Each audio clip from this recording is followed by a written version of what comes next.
This is the Manga Mavericks podcast from allcomic.com, episode 53. We are a podcast not only dedicated to talking about manga as a medium, but as an industry.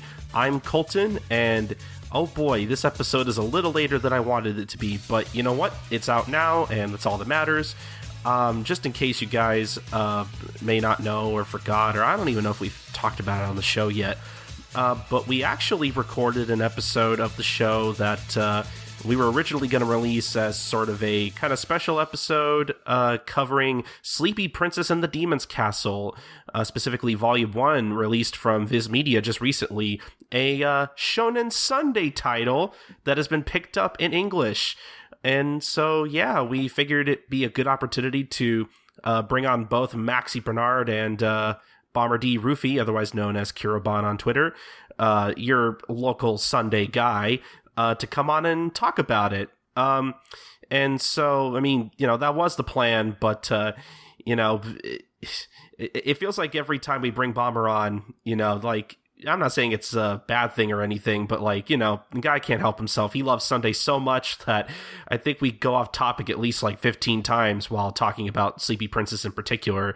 So, the discussion is maybe just a little out of focus, but I think it still turned out pretty good, and I still had fun, contrary to what Sid and V-Lord think. But yeah, so there's that. I hope you guys enjoy the episode. Just one little thing before we head into the episode. Unfortunately, Sid's audio is a little quiet. At first I thought maybe his mic maybe blew out or something, but the more I listened to the episode while I was editing it, because V-Lord's a part of the conversation too, and he talks a lot louder than Sid, so I'm going to assume Sid was just too far away from the mic, because obviously him and V-Lord had to share a mic. So I think that might have been it. I don't know, but regardless, Sid's a little quiet throughout most of the episode. So his audio might be a little hard to understand at some points, and so I do want to just be upfront about that and apologize for that. Hopefully his audio won't be like that in the future. But yeah, I just thought I'd put that out there. And so yeah, I don't really think there's anything else to discuss at the moment, so I think we should just get on right to the show. So enjoy our review of Sleepy Princess and the Demon Castle, aka The State of Shonen Sunday Part 2.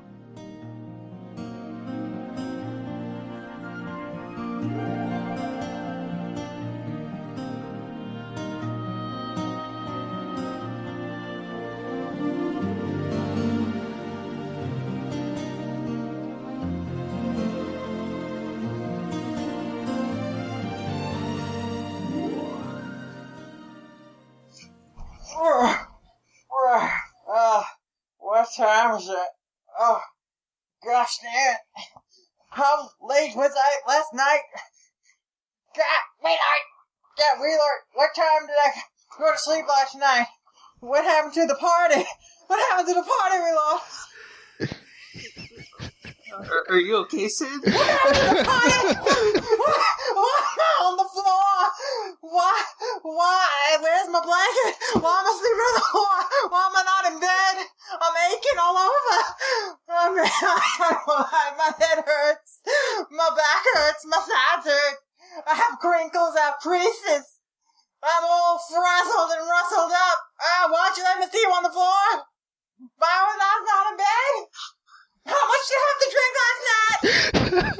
I don't drink. This is why I don't drink. Why? There are 11 people there. Why did we all drink? Why did we all yell? Screaming up all night, doing weird things, watching Fist and North Star, eating junk food, doing midnight runs to Taco Bell. Why?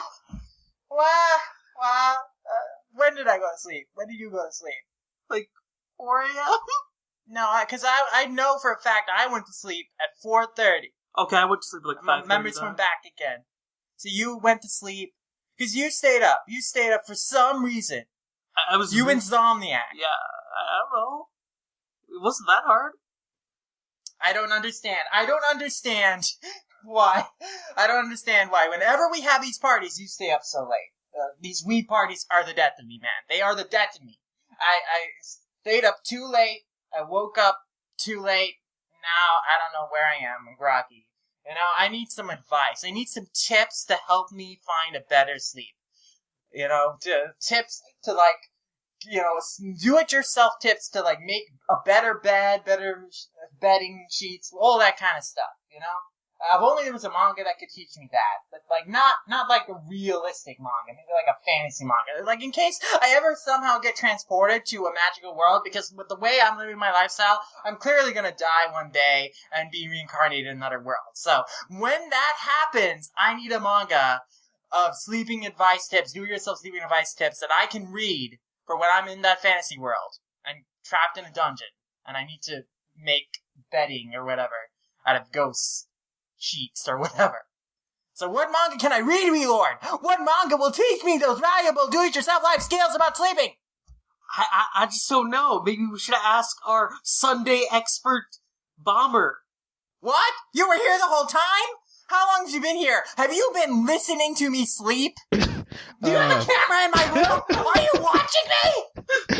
Well, I mean, I wanted to say something, but you were going on for a while, so I figured I'd just kind of wait and let things kind of calm down on their own. But actually, I have the manga for you, and it's a little bit. You had some very specific parameters there, but this manga meets all of them, except you might have to wear a dress. I hope that's okay. I am perfectly okay with that.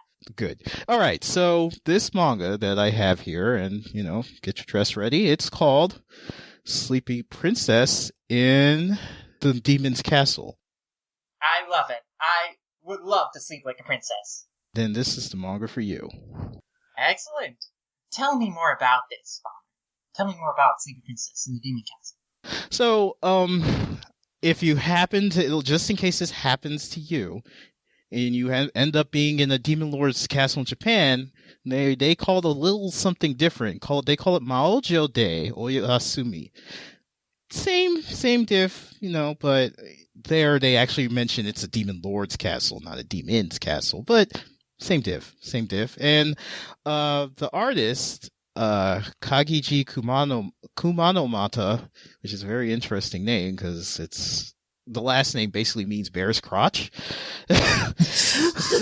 So, which I'm assuming that unfortunately in the Japanese edition they don't include the author's note, but I see they do an English one, and I guess the author, which we don't know their gender, but they say that their name is derived from from hugging a bear's crotch, I believe. So I'm pretty. That's obviously a pseudonym because it's like that name is really a mouthful. And the manga's been running since about 2015, I believe. So we've got plenty of sleep tips. It actually started, and I really should have had this open, but it actually started, I believe, and if anybody can correct me, I'm open to that, when Shonen Sunday had, I think, 50 serials to celebrate 50 years, something like that. All of them really died, but so it was, all of them basically failed, except Sleepy Princess and, my boy Psyche. They were the only two to really survive that onslaught.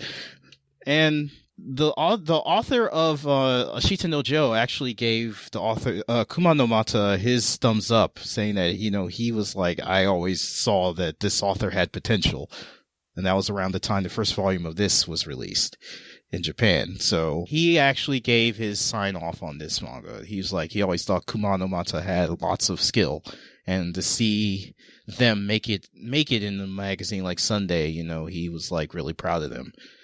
So that's something I found out recently, too. Excellent.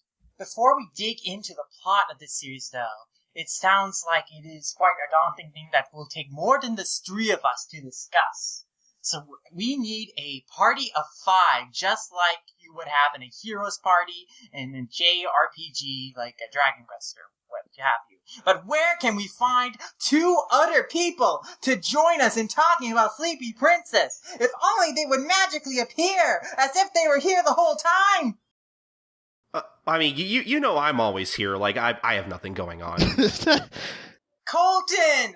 Wheelor did not kill you for some reason yet again in a running gag that has been going on for 2 years! I don't know how I keep missing his vital organs. You're just so bad at this assassination thing. Why don't you read Assassination Classroom? You should listen to our last episode. That'll teach you some good advice. Very well. Or, actually, better yet, you should read more Go-Go 13. I hear he's pretty good. Yeah, I own all of those volumes of the Visitors, and I've never touched them. They're literally in the shrink wrap. We also have the anime, too. Yeah, we own the anime, too. I mean, look, V-Lord Buddy, I hate to admit it, but, like, you're a really shitty shot. I think you really could use some pointers. Yeah, Duke Togo will show me how it's done. Yeah, better learn from the best. But, yeah, I'm here. I'm not dead, thankfully, so that's good. Well, that makes 4, but who will be our 5th member? I guess we're gonna have to make calls. We're gonna have to go door to door and pick up party members on the way and see who will turn out to be our 5th member. Dear listener, it is I, your most spoony of bards, Maxy B. I have come here to introduce you to the introduction to our episode about Sleepy Princess in the Demon Castle, with an excellent bit provided by Sid, V-Lord, Bomber, and Colton. And I, your humble narrator, the person who's been trying to work out what the hell is going on. Feel free to applaud. Over this short period now. Clap now. Clapping must cease. And with that, our party of 5 is formed. What the hell just happened? Yes, now we are fully prepared to enter the Demon Castle and talk about its Sleepy Princess. Oh, a bit of errata. It actually started in 2016. Sorry.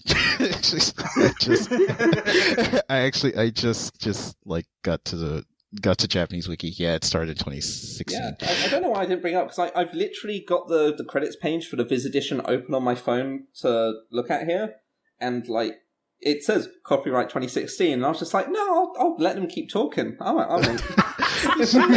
You should. I am by no means an expert on Sunday. I know I have that reputation on the internet, but I literally just started really getting into it. So you're a giant fraud. I am a fraud. Phony!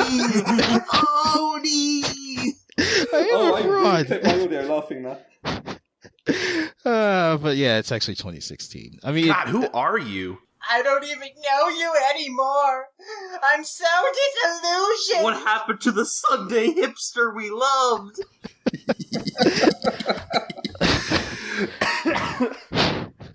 Everything else is right, though. It did start around that 50 serialization thing, but it was just 2016 and not 2015. So this is kind of a big deal in terms of a license, because this is the first new Shonen Sunday license that Viz Media has picked up in quite a long time. I think the first since Magi back in 2013, I would say? Yeah, that sounds accurate. So not only is this a newer series that only debuted about 2 years ago, but this is like the first new Shonen Sunday license Viz has picked up in 5 years, pretty much. Which is kind of sad to me as someone who really likes a lot of Shonen Sunday stuff and would like to see more of them localized. But, you know, at least this is a start. I mean, if anything, this is secretly the year of Sunday for the West in the most depressing way, which is to say, we've got Silver Spoon licensed and releasing, we've got Sleepy Princess licensed and releasing, and, I don't know, I guess the major second anime is on too. That's 3 things. That's far more things than anyone would ever have expected. And that's depressing. Yeah, no, it's really kind of sad. And, you know, as much as I'd love to be like Rage Against the Machine against all the companies, it's like I kind of understand it. Sunday's very you look at it in comparison to Jump, but Jump's very safe. most times you license a Jump series and most people know about it. It's going to get, if it doesn't have an anime, it's probably going to get one. And, you want to, and if you're going to put resources towards marketing and getting somebody to translate it, you want to go with something that you're sure that people are going to get. So, I mean, I am kind of surprised they went with Sleepy Princess over like Komi, though. Well, Megumi is kind of more of a thing I guess Seven Seas would get. I hope it is, because I keep putting it in their surveys. Yeah, I could see them picking that up. But I'm really surprised Viz hasn't picked up Komi, which a couple of people I've talked to have made it sound like, history kind of also agrees with this, that usually when a manga is picked up, it's because an anime is in the works. So I'm not sure if Viz knows something we don't. But I hope they do. And for that reason as well, I'm fairly sure Komi-san will be licensed at some point, because if that doesn't get an anime in like the next year, I'll be shocked. Didn't the domain for it already get like registered? Like some sort of Komi-san domain? It did, actually. It did, but it was like a month ago, though. So usually when they, they do the domain registry, it's like maybe a few weeks before the announcement comes along. But Komi's been there for an entire month. So it's like, and reading Sunday, there hasn't been any kind of indication that, big announcement coming soon. So I don't know what the deal is with that. And again, I can understand what position Shogakukan is in, because for whatever reason, the last few years that they've had anything animated, they haven't really made any kind of impact. So it's like, I can imagine maybe they are pushing for animated adaptations of their stuff, but it's like, one thing that a lot of people don't understand is like, it's not just a publisher can't just say, hey, you there, animate this, and they'll do it. It has to be kind of a agreement between several parties that an anime is going to happen. And if the studio, the publisher, and other sponsors aren't willing to put the money in, then even if Shogakukan wants an anime, which I'm sure they do, it's not going to happen. So, yeah, but I mean, in less depressing news, I am happy to see something from, I remember when they announced Sleepy Princess, I was really excited because it's like something from Sunday, finally. They've acknowledged this poor little magazine that's trying so hard. I mean, and as choices they could have made, like Sleepy Princess, I don't know if you'll necessarily go with me as Bomber as the other person reading Sunday every week, but it's the most like reliably good week on week out of so many of the series in Sunday. No, like, I agree with that. It doesn't really have bad chapters. I can't think of a chapter I've read and kind of gone like, at the end of it, you know? Yeah, no, I can agree with that. For the most part, it's again a safe option. There's nothing, there's nothing inherently, I don't want to say offensive, but there's nothing. It's very kind of cute manga and everything like that, but it also has a kind of I wouldn't say a wicked sense of humor, but it has a good sense of humor, and the illustrations and the art is really nice and everything. I always adore looking at the covers whenever they come out, but it's a very safe series, I think, and I think that the characters are all very, very good and very funny too. Like, I agree with Maxy. Yeah, it is a very, very safe series to pick up, if anything, from Sunday. I can't see anyone. I mean, granted, of course, everybody's mileage is different, but I can't see anyone being outright like, this thing, I hate this thing. It's, it's just the kind of thing that it's like, oh, okay, it's just a pleasant read. There we go. Yeah, I think that's the thing. It's too pleasant to be hated. Yeah. I feel like as a flavor read, if people are on the fence about it and curious of trying it, I think something that works really well as a comparison to it would be the most recent Magical Circle Guru Guru anime. Yes. Which, they're not really the same sort of things, but they both do a fantasy story held together by RPG traits and comedies. And I can't help but feel a combination of that anime having its fans when it was licensed by Crunchyroll and other like fantasy series with comedy elements, usually like isekai series, finding success have kind of been the things that have helped lead to Sleepy Princess being worth the shot for Sunday. That's something that I was thinking, is that perhaps because the isekai genre is so popular and these kind of fantasy, like, video game-esque worlds are very popular among, like, popular titles over here, that maybe that was a motivating factor on why Wiz looked at CB Princess and said, this has a really cool twist on that could be really appealing to audiences who like that genre. It's like, it's less, ordinary person pulled through into a fantasy world and more princess pulled through to a different principality. But, the concept isn't entirely dissimilar, and in a cynical way, you have to think that they would have just glanced at it and gone like, oh yeah, it's close enough. But also, it's got enough stuff going on with its own merits that I can totally see with the current people they have who handle things like acquisitions and like going out searching for series, like Chris Butcher and is it Chris Butcher? I don't know. Chris Butcher and such. I feel like it would have stood out to them looking for the series. It has so many things of its own merits beyond what it's similar to. Yeah, I agree. It's definitely a series that's like, it kind of leans into certain tropes, but then does its own thing with them. Like, the whole princess in the castle thing and everything like that. There's nobody that doesn't know that, going in. But I think it does add its own flavor to it by, it's not really visible in this first volume, although you see it in shades. But definitely it's the princess who's the one that's running the show.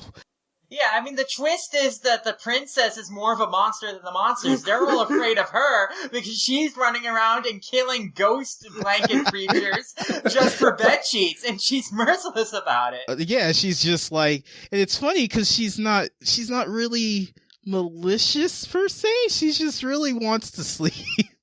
And they just happen to be in the way of that. Definitely in the later chapters, as I've been doing with the Shonen Sunday blog, she's actually really good at magic too.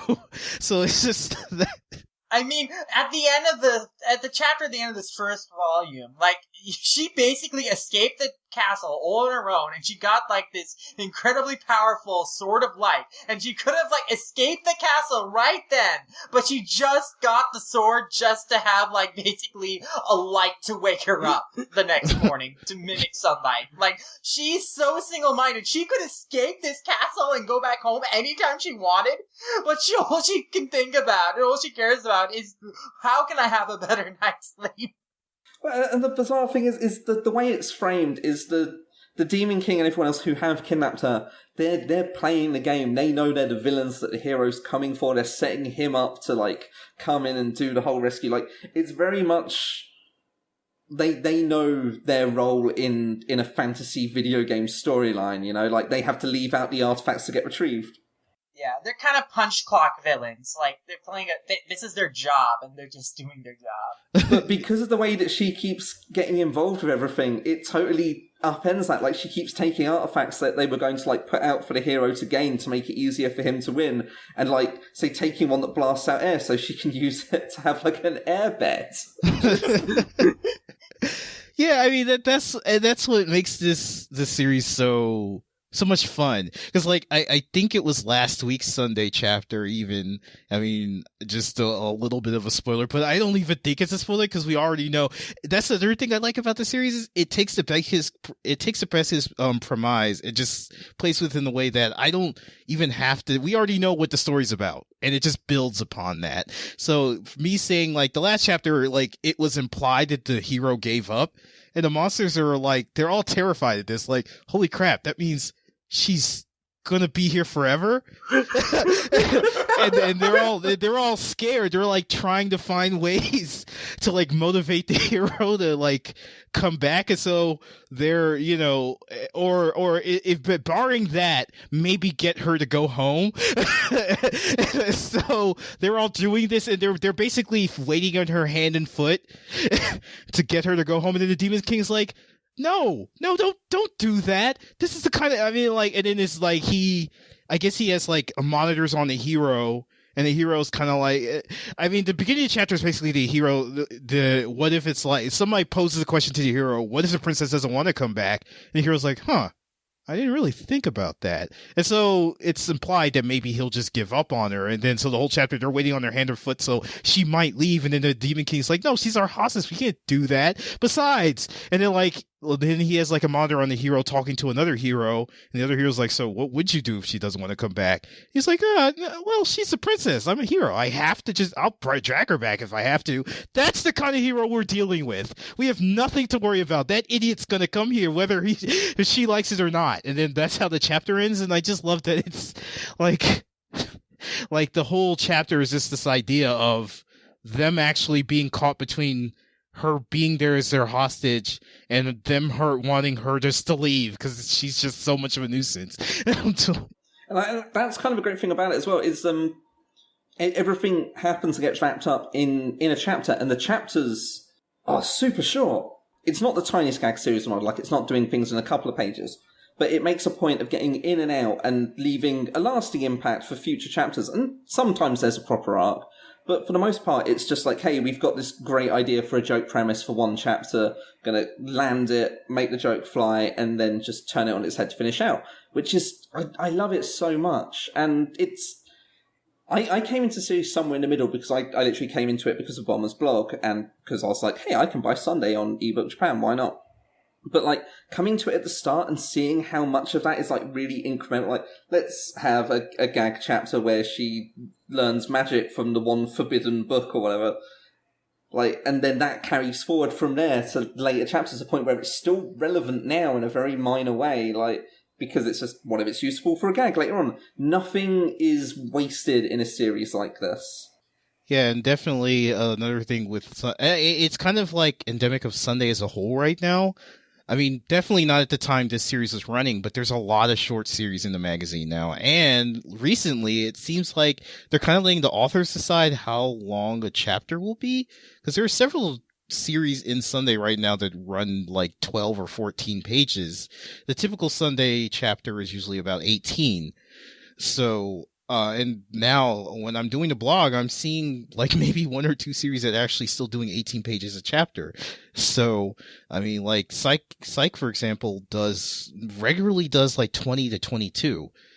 And I'm assuming that's probably because the way Psych runs, it runs similarly to Hunter x Hunter, except more frequently, which is that Fukuchi will run a volume and then take a break.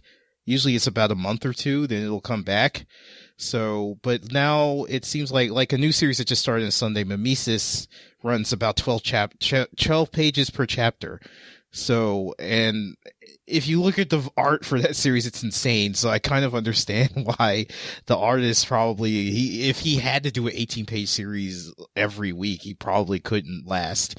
But I think that's an interesting strategy. Like, you reduce the page count of each individual series. That way you can have more series in the magazine, but you also reduce the workload of an artist per week, which is, helps it be a little bit healthier.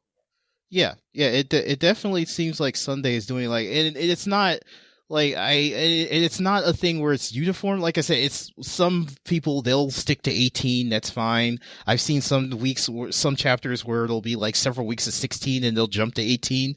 It just seems to whatever serves the plot for that week. That's what they go with, and I guess probably Shogakukan's trying to do this to be more open to new people coming, because they're like, hey, we'll let you do what you want, just come join. Hey, come check us out. We're not really stringent on page counts or whatever. As long as you're able to produce, that's fine. So don't run away to Kodansha like Otaka. There seems to be a thing across the board they're doing as well, because it's not just like I have to feel having that level of flexibility is part of why Norihiro Yagi's moved over there with Ariadne.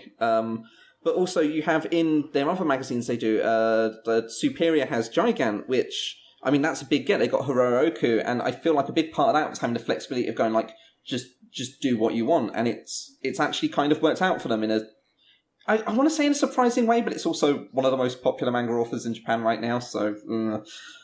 Or on Webry, they got Masakazu Oi, who does series for just about everyone, and they've managed to go and say, do 9 pages a month for us. And it gets pretty good views on Webry, and that's fantastic. So they've learned a lot about how to court people, even if they do occasionally lose a big name. That's interesting because a lot of I know we're really getting off the subject here, but that's something I just wanted to point out about Reverie is what's interesting is it seems like it has more hit manga than the main magazine. So yeah, there is a little bit of that. But like Hana Niarashi is like a pretty sizable success for them. Like doing a Shonen Yuri manga online has like become one of the biggest hits they've had like in a good while. Yeah, Shinigami Bolt-chan and Kuroi Maid, that was such a big hit that they ran it for 8 weeks in the regular magazine. And then of course one of the bigger ones was Jinmen. Like the main magazine is always advertising that one. I was thinking at some point they might move it, but I've seen like Japanese celebrities and models and stuff tweeting out that they read Jinman, which is kind of wild and crazy. Yeah, I feel like if they just brought it to Weekly Sunday, it probably would really help it. But maybe they want to keep it on Webry to keep the profile. I think it's their flagship, really. Like if they put, it'd be like with World's End Harem and Jump Plus. If you take away the biggest series, there's a bit of a risk the rest of the website will flounder. Yeah. And at this point, I feel like I have to apologise to the other 3 people in the room as us two just go like real inside baseball on You guys Shogakukan. know the most about like all the background that's going on with Shogakukan and like what Sunday's been doing. So I'm just sitting here like really entranced and trying to learn as much as I can. Yeah, Well, same here. Clearly, we need to just have a Sunday like roundtable at some point. I think that'd be a great idea. There's so much to teach you guys. Yeah, there's so much to talk about when it comes to Shogakukan. Like, and I hate we could have a whole podcast just on Shogakukan.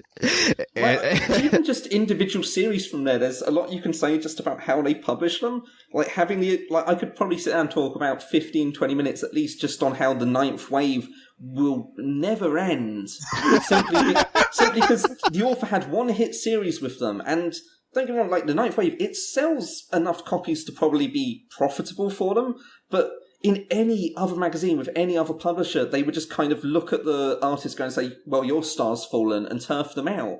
But here we are, like, over a year later, and it's like, yeah, we're just going to keep this truck moving. Yeah, no, and I remember in the preview of the last Sunday, they're talking about hitting a new arc. So, I mean, like, it's just blew like... my mind. I remember reading some editor said that it's actually profitable for them to keep series that aren't doing well, which I can get that on a level, but it's interesting that like the ninth wave is just kind of, and then of course, like I said, going back to Fukuchi's my favorite artist, and so going back to him after him sort of, fizzling out twice, like he fizzled out for Ueki Plus for like a year and a half, and then it happened again with a Nagel Mole. I feel like any other publisher would be like, dude, we can't work with you. It's clear that we can't work with you. Didn't he do like a table tennis series that flopped as well? I don't know if it flopped. It felt like it had a natural ending. Takoku, that was in monthly Shonen Sunday. See, I'm learning because I keep forgetting to buy it. Yeah, monthly Shonen, that ran as monthly Shonen Sunday, and it seemed like it did pretty well because there would be times where they run like 2 or 3 chapters a month. So I remember that because I translated it for a while before getting monthly Sunday got really difficult. But yeah, it actually had a one shot in weekly Sunday. Then when they rebranded monthly Sunday, they brought Fukuchi back in probably as a veteran. So, and he did that, and it ran for like I think 7 volumes. I should really had that open in front of me. Yeah, in as a monthly series, I have now realised that's actually pretty decent innings. I always thought it was weekly. I was just like, oh, Year and Dead. Yeah, it was a monthly. It actually ran a monthly, and I remember for a time, like when it started, they were running like 2 chapters a month sometimes. So I feel like maybe that's their way of saying that they had confidence in it. And yeah, 6 volumes. 6 volumes. I got my iPhone open in front of me now. So it ran 6 volumes. And again, I like that, again, with Psych, they brought that in, and now it runs a volume. gives Fukuchi time to relax and, get more time out, and then runs another volume. So I really think that Shogakukan is kind of, I think that probably their position of being the underdog gives them a little bit more freedom to do things like that then. I mean, I get, as Maxie said, it seems to be a thing that's working all around, probably because of online manga now. So I can imagine that some authors look at the online stuff and like, they get so much freedom. How about, the magazine versions? So I could imagine them kind of saying, if we can get whatever page count we want online, the magazine could also do the physical stuff, should be able to do that as well. That's great. So, like, each author can have a page limit to their series that they feel comfortable with. Yeah, because the Mimesis author Takia Yagu actually said on his first, they have a thing on Shonen Sunday site where each author has like a diary that they can talk about stuff. And he said, he flat out admitted, I'm very slow at drawing and very slow at plotting. So I guess they looked at that, and maybe that's why they give him 12 pages, per chapter. And in opposed to, I mean, like, for example, Yellow Tanabe of Kekaishi and Birdman, I don't know this officially, but Birdman ran weekly for a while, then it switched to monthly. So I don't know if that was something that they asked her, if she requested it, and they said, she's a very popular artist, so. Tanabe was getting pretty good treatment anyway, because Laughter at the End of the World was allowed to run as like a short 1-volume series in between works. Yeah. It's like, I mean, but then Tanabe's also kind of one of the big names of modern Sunday. I mean, really Sunday long term. Yeah, I mean, she did Kakaishi. Yeah, Kakaishi ran for like 45 was a pretty big volumes. Series. Yeah, Kakaishi was a big deal. I really wish the anime had been treated better, but that wasn't Shogakukan's fault, really, as much as it was Yorimuri TV. I could go on about that, but I won't. But yeah, I think the flexibility that Sunday allows its authors helps each author like make the series as high quality as possible, because like if they need, because like especially for short form comedy manga like Sleepy Princess, if they had to each week have a series that needed to run like a certain amount of pages that was longer than they would be comfortable with, and that could hurt the quality of the series. It could like extend chapters with more material than they might need. But by allowing the authors to choose like what would be an appropriate page count for the series, an appropriate like release schedule for their series, I think that helps them like stick to their strengths and like make each series, as high quality as they can make it. And so I think that's a very good strategy, and it's definitely really helpful on the artists. It does good by them. oh yeah, definitely. It's probably one of the reasons why. I mean, I don't disparage any artist, and this is my last thing before we should get back to the topic, but I don't disparage any artist, but I definitely think that's probably why Sunday has such high quality art, because I feel like authors are given a lot of, leeway into what they feel comfortable doing. Because, like, Sleepy Princess has, for a comedy manga, the artwork is very, very, very pretty. I mean, the color spreads that Kumano Mata does are just beautiful. That's exactly what I was about to say. Yeah, they're very, and like I said earlier, I love looking at the volume covers. They're very, very, very pretty to look at.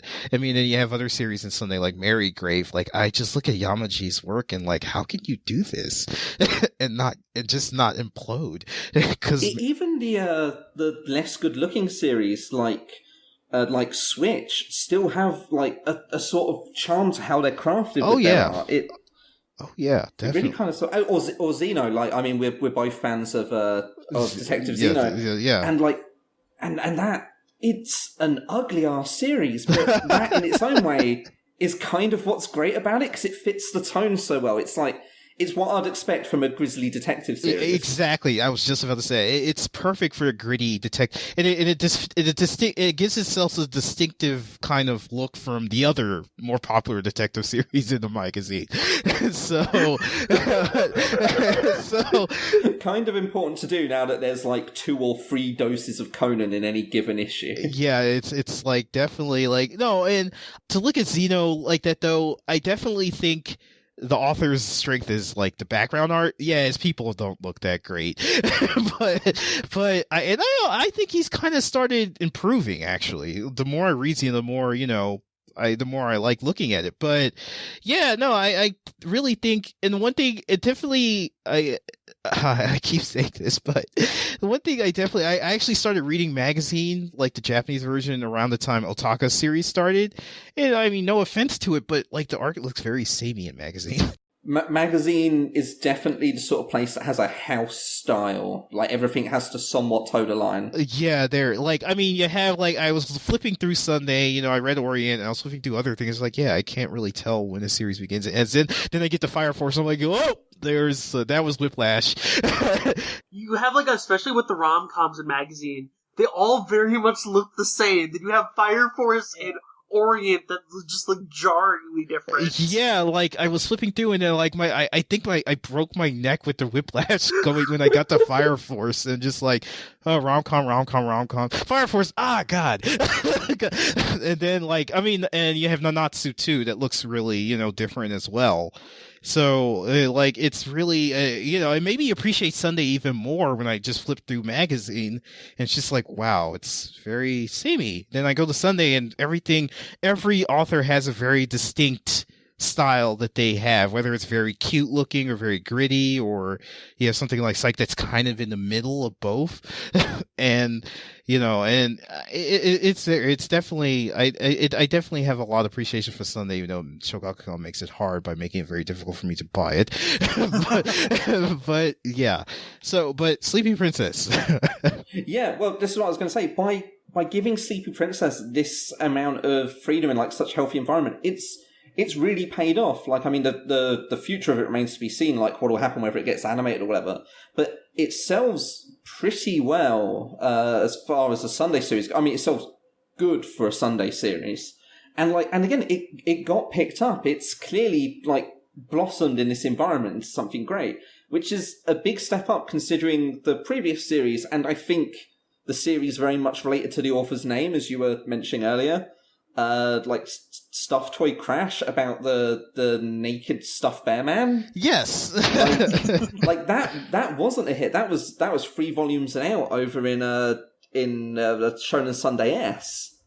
And like it shows the difference between just by hopping into a magazine that it's not that Sunday's hungry for hits. I don't think editorial are that bothered whether they have like a big smash or not, but it wants to foster good comics, it feels like, more than anything. Like stuff they can look at the end today and say, hey, we made a good thing, which all publishers want to do, but it seems like they accept their lot in life isn't to sell like Jump or Magazine, it's to be the third pillar, the artsy pillar. I mean, they run Vegeta, they run Sobate Must Be Destroyed, like, they run the good-looking comic. I love just... Anyway, before I get off topic, yeah, no, I completely agree with, Maxie has said everything I think about Sunday, which is, and again, I know now that my reputation is the Sunday guy, I get a lot of questions about, do you think Sunday's, like, you know, do they like being failures, essentially? and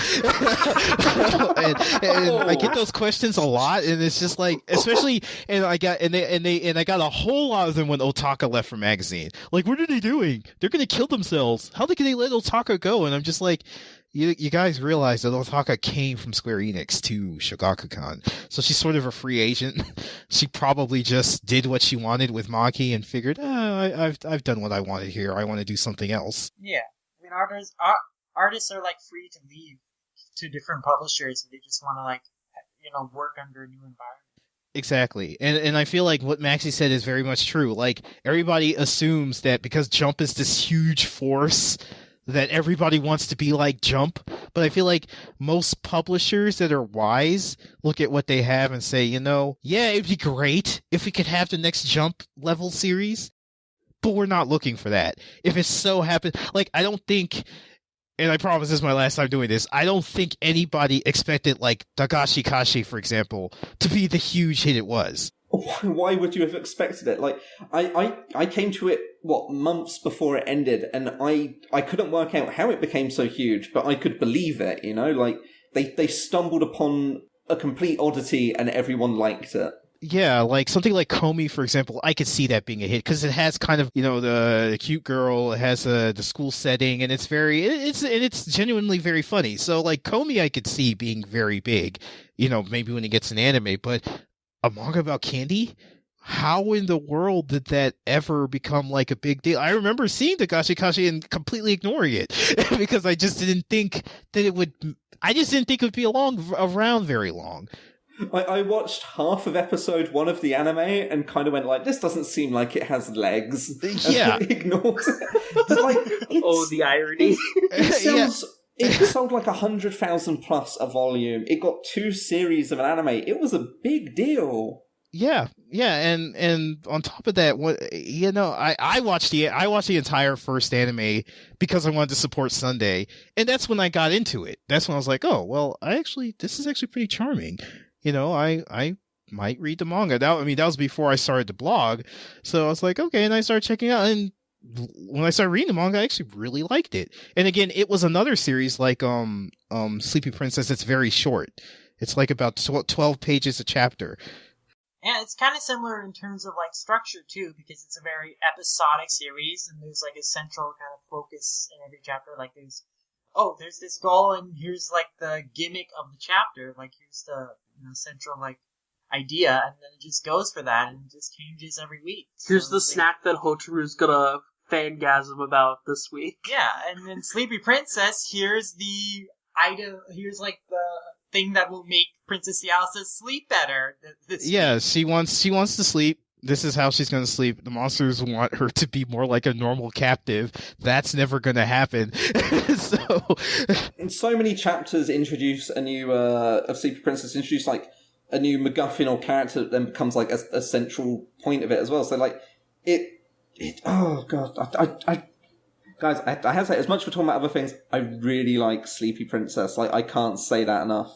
No, and I feel like me doing the blog has really brought me all around on it, too. I mean, definitely there's one thing at just seeing a series, seeing the name, and it's like, okay, but again, there's a lot of series that I wouldn't have checked out. Like, wasn't a fan of Comey either when it started, but when I started writing about it, I'm like, I actually like this. And Sleepy Princess too, I really like it. There's one chapter and the funny thing is it plays with its ideas really well. Like there's one chapter where they had Halloween and we're already monsters. What we dress up as? They dress up as humans.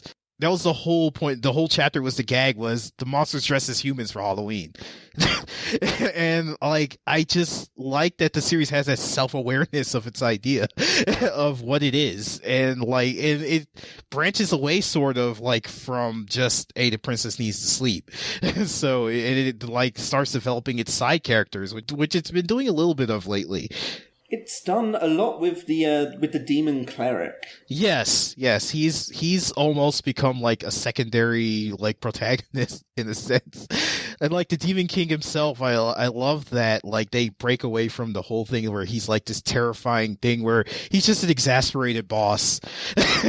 Like he's got the princess kidnapped and he needs his underlings to make sure she doesn't walk around the castle. Yet he always sees her strolling around, but he's also this nice guy because like whenever he's about to go yell at her, he's like, "Oh, she's asleep. I'll come back later." Yeah. Yeah, I'll come back later. I'll yell at her later. Okay, so I'm gonna jump in here and say that I'm really glad that from what it sounds like you guys are saying, I'm really glad that like the series kind of like explores other avenues of comedy outside of the princess wants to sleep, because like I went on a bit of a roller coaster ride reading the first volume of this, because like I'll say that I do not hate the series, and I don't even really dislike it, but I feel like I'm probably going to be the one who's down on it the most out of everybody here, because... Okay, everyone go attack Colton. World Trigger. Colton, you're the darkness inside all of us. Go send hate mail to Colton at SniperKing323 on Twitter. Listen. For every Christmas special, there has to be a Grinch, and Colton is accepted as well. His heart is just 3 sizes too small. But then we have to grow it bigger by the end. I mean, I'm glad that I don't have to be the Grinch this once, so that's cool. That's cool. But no. I mean, seriously, I actually am interested in hearing, like, what...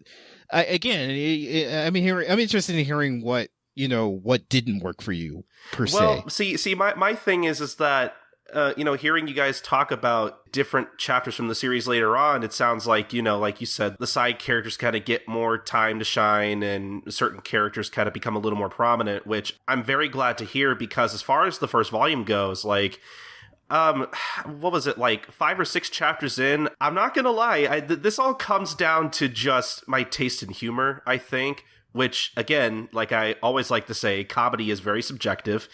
I got a little tired of the jokes pretty early on, but then I went back and forth between, this is getting a little old, to, oh, hey, here's a joke I actually thought was pretty funny and I didn't see coming. Like, I still kind of like the ridiculousness of all of it.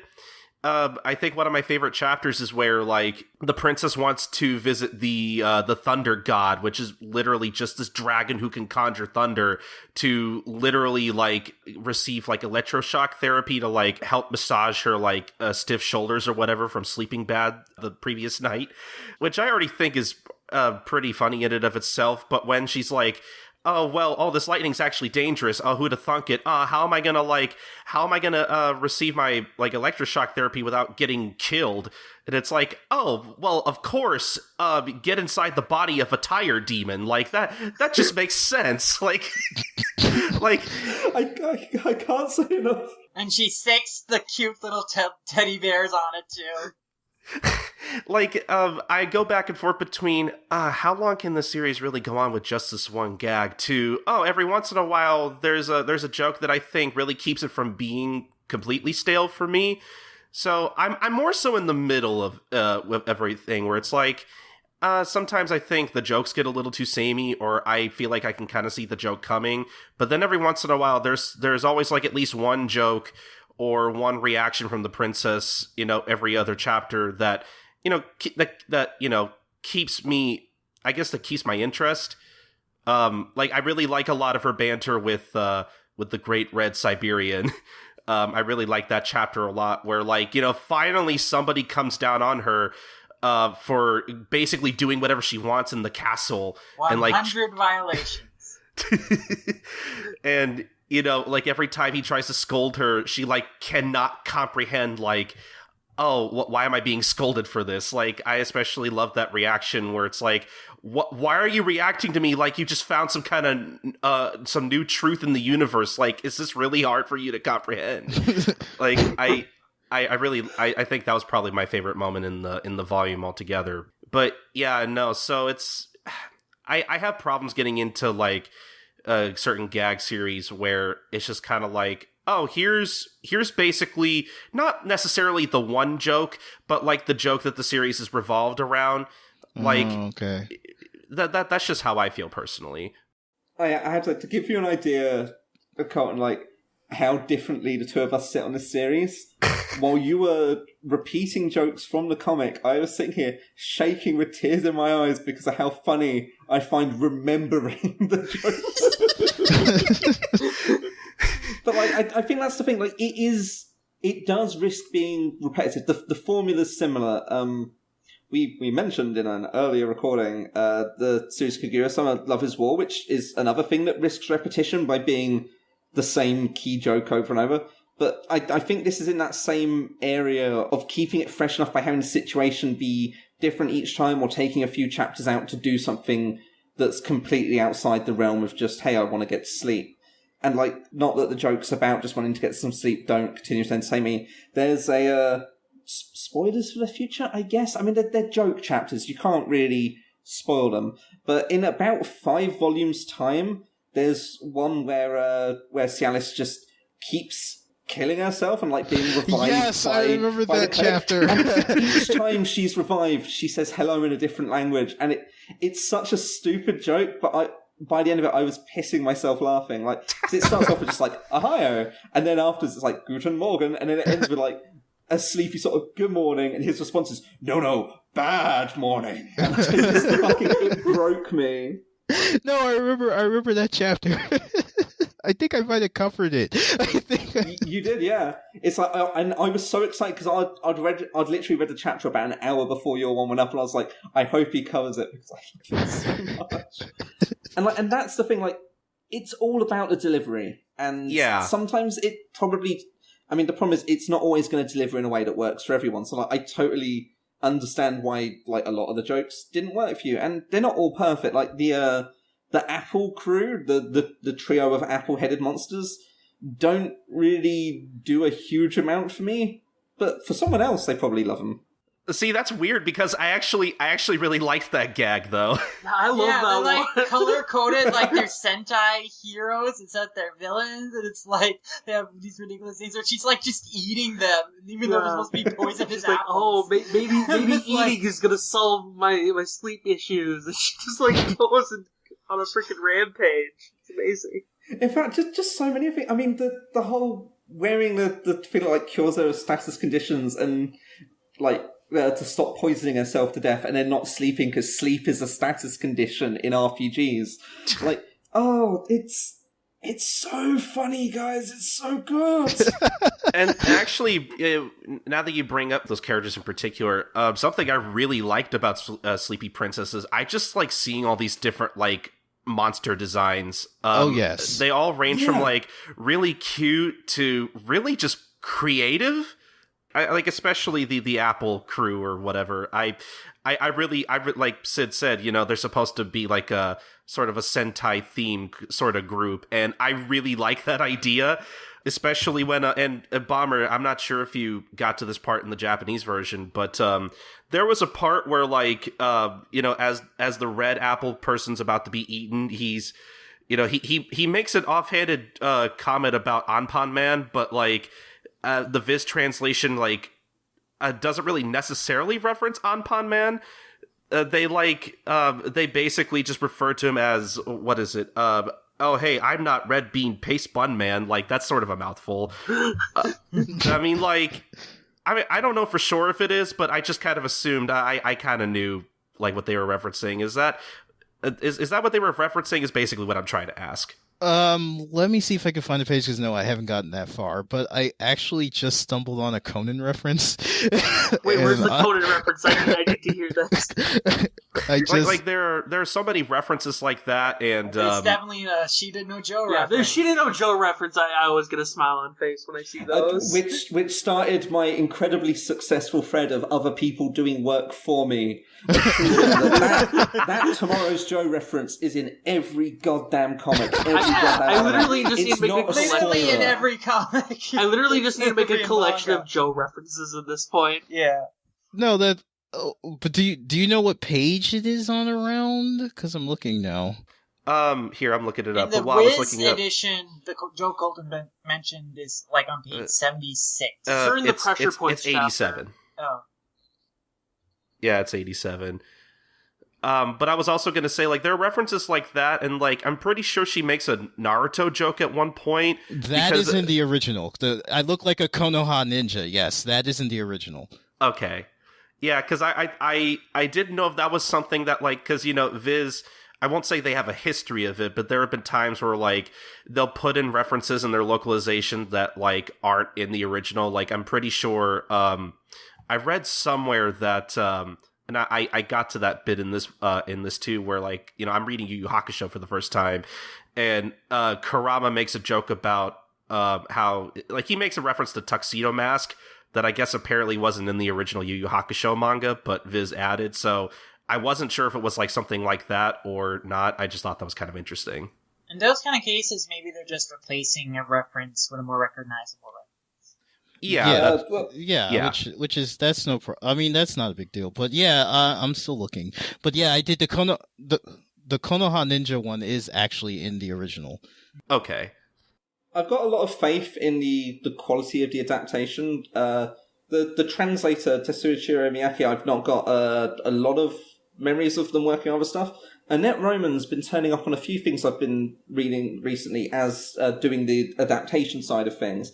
And it's like presented what feels like a very authentic job. Like, nothing seems like a ridiculous stretch. They also do Kaguya-sama Love is War, which I keep mentioning, and I don't mean to, and I'm sorry. I've been reading That's fine. But, well, clearly we have to do an episode on it, I guess. Yeah. Yeah, I mean, you'll have to, and then I can tell you all about Young Jump and how I only read about a quarter of the series, and yet it costs me money, and that might not be a wise decision. But regardless, You get against Rikudo every week. That's a blessing in itself. I mean, that's what I buy it for at this point. Like, there are other series I really like, but Rikudo is the most immensely readable comic I've encountered. It looks so good. It's amazing. It's really good. But I also wanted to say, you know, while we were talking about the, like, I guess the humor of the series, there were also just a lot of jokes that, like, I really feel like I would enjoy the series more if it were animated. Yeah, like, I was just about to say that. I was just about to say that. I could see this getting a really good anime. Yeah, I really think that this would make an awesome anime if they were to do it. And the art already really lends itself well to that. Because again, it's really, for a gag series, it's really good. Like, I know most gag series really live or die on more just being funny than really being good, you know, being something that I like that people could like looking at. But like, I could see it being a really good gag anime just because it's also very nice. So, like, if you got the right people and the right studio on this, like, I think good animation, I think some really good animation could, like, really lend to the comedic timing of some of this stuff. Like, I don't know, for some reason I just kept thinking, man, what if, like, Kyoto Animation got a hold of this? Yeah, no, I almost don't think, I kind of think the opposite. I kind of don't think that it would require really good anime. I mean, like, I'm not saying I want it to look hideous. Good enough animation just to accentuate, like, just the comedic timing, I think. I just want it in color, because, like, if they kept the color palette of Kumano Umada's, like, color illustrations, it would just be incredibly beautiful all the time. Oh, I agree. What I'd really like is very specifically the exact team for Production IG that did Magical Circle Guru. Not to do a series exactly the same, but like everything they did with the ways of like color aesthetic and a way of firing off the jokes in a sort of madcap, really fast pace. Yeah. I think would really suit how Sleepy Princess works as a comic. Oh, yeah. That'd be amazing. Yeah. Good team would be amazing on this. I mean, they even went as far as pixelating the characters when they zoom in. So, like, you could see, like, the pixels and everything, so they look like a Super Nintendo video game. So, even, I mean, getting off topic again, I bought the first episode that ran, I bought the entire manga the same day. So, I found myself doing comparisons of the anime and the manga, and they skipped a lot in the anime to get it into 24 episodes, I believe. Yeah, 24 episodes. They skipped a lot, but I feel like whoever did the composition for that series really knew what they were doing, because what they left in and what they left out didn't really harm the series in any way. It's kind of like, yeah, there was some stuff in the manga that happened too, and you can go read that, but the anime was very cohesive for what it was for the 24. Because exactly, and I feel like not many compositions, like not many writers are able to do that when they like. Which is why I have an unpopular opinion. I mean, my Grinch opinion is that I don't like short series too much, because they don't. It's either they end before anything happens, or they have to rush everything to get it into like a you mean amount. Like short as in like 12, 11 episodes? Yeah, okay, yeah, short anime adaptation, sorry, I meant it. And then I found the joke just now. The original basically, Viz added the joke in, because the original is just kind of like, do our faces look like, hey, come and eat us? Stop me. so they don't reference Anpan Man by name at all? They don't at all. I mean, literally, that's really interesting. Yeah, literally the guy's just kind of like, Princess, stop eating us. Do our faces look like they have eat me written on them? So that's what the Japanese joke is. Honestly, I think that's a little funnier personally. I think that's quite good. So yeah, it's interesting. Yeah, that was like, I haven't finished like doing a comparison, which I didn't want to do that when I do want to cover the English one for the blog eventually, because like, hey, it's in 3 years, and it's a Sunday series I got licensed under my watch, so I feel like I have to talk about it, but I don't want to do too much of I don't want to fuel, because I can see some people being fueled by like, oh well, Viz screwed up the translation, look what they did. So that's why I don't want to do a comparison, because then people will take that as flames against Viz, like, how could you do this to the translation? And I think the translation is really good, but it's I can only say from my like much lesser amount of skill, but like going from a preview of chapter 1 and the first chapter of this, like it seemed pretty on point. Yeah. Yeah, and just as somebody who obviously has never read the original Japanese release and really doesn't probably knows less Japanese than most people in the room, Most people in the world. Wow. Okay. Just slam. but yeah. Just as far as the English adaptation goes, like other than that, like one instance, like I thought the rest of the adaptation was pretty good as far as like its readability, and like it like none of the English felt like super stilted to me. It all read very naturally to me. Well, I think this is the power of having someone actually do an adaptation as well as a translation, because there's so many comics like I start having to look at and just die inside because it's either got a bad adaptation or it's just like almost machine translated straight from one thing to the other. Yeah. I've gotten to lots of conflicts with people who don't like, because when I translate, I mean, I adapt. I don't just Babelfish up a thing just because it's more, accurate. Like, I like using, when I used to work on Gintama, I know somebody got on me about, like, Gintoki wouldn't say dude. Or oh my god. Yeah, somebody actually got on me about that, and like Kagura's accent, like it doesn't sound right. I'm like, she speaks with an accent in the Japanese version. Yes, I know Crunchyroll. I know when Viz started Gintama, they handled it badly, but as they kind of progressed, it got a little bit better. But like, she speaks with an accent, and my rule is when a character speaks differently, the author did that for a reason. So I try to adapt that when I translate. So I know Crunchyroll doesn't bother with it because it's probably a lot of work for a character tick that really doesn't. It's like in 2 jokes.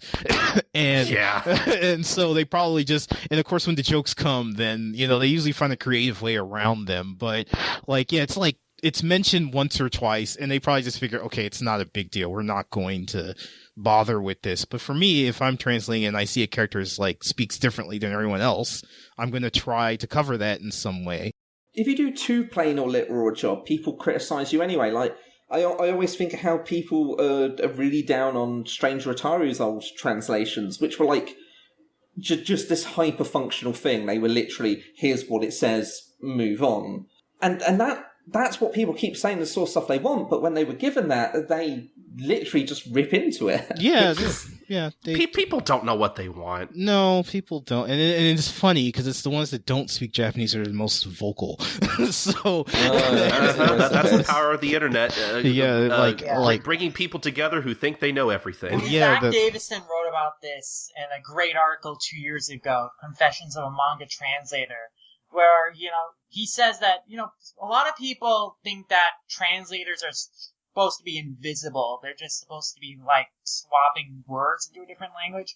But in truth, like, a translator, their job is much more than that. They're supposed to really adapt, like, what was said in Japanese into something that makes sense in English. So, exactly. like, anything that, you read in an English translation in a manga, like, if you've ever, like, read a line of dialogue and you're thinking about that, how good it was, like, he writes that chances are, like, that was probably me, not the original cartoonist. Because, like, it's up to the translator to, like, make choices that would make sense for an English audience, and that's not always exactly what the original author wrote in the way they wrote. Yeah, no, I fully believe that in order to be a good translator, you have to be a good writer, and you have to read a lot.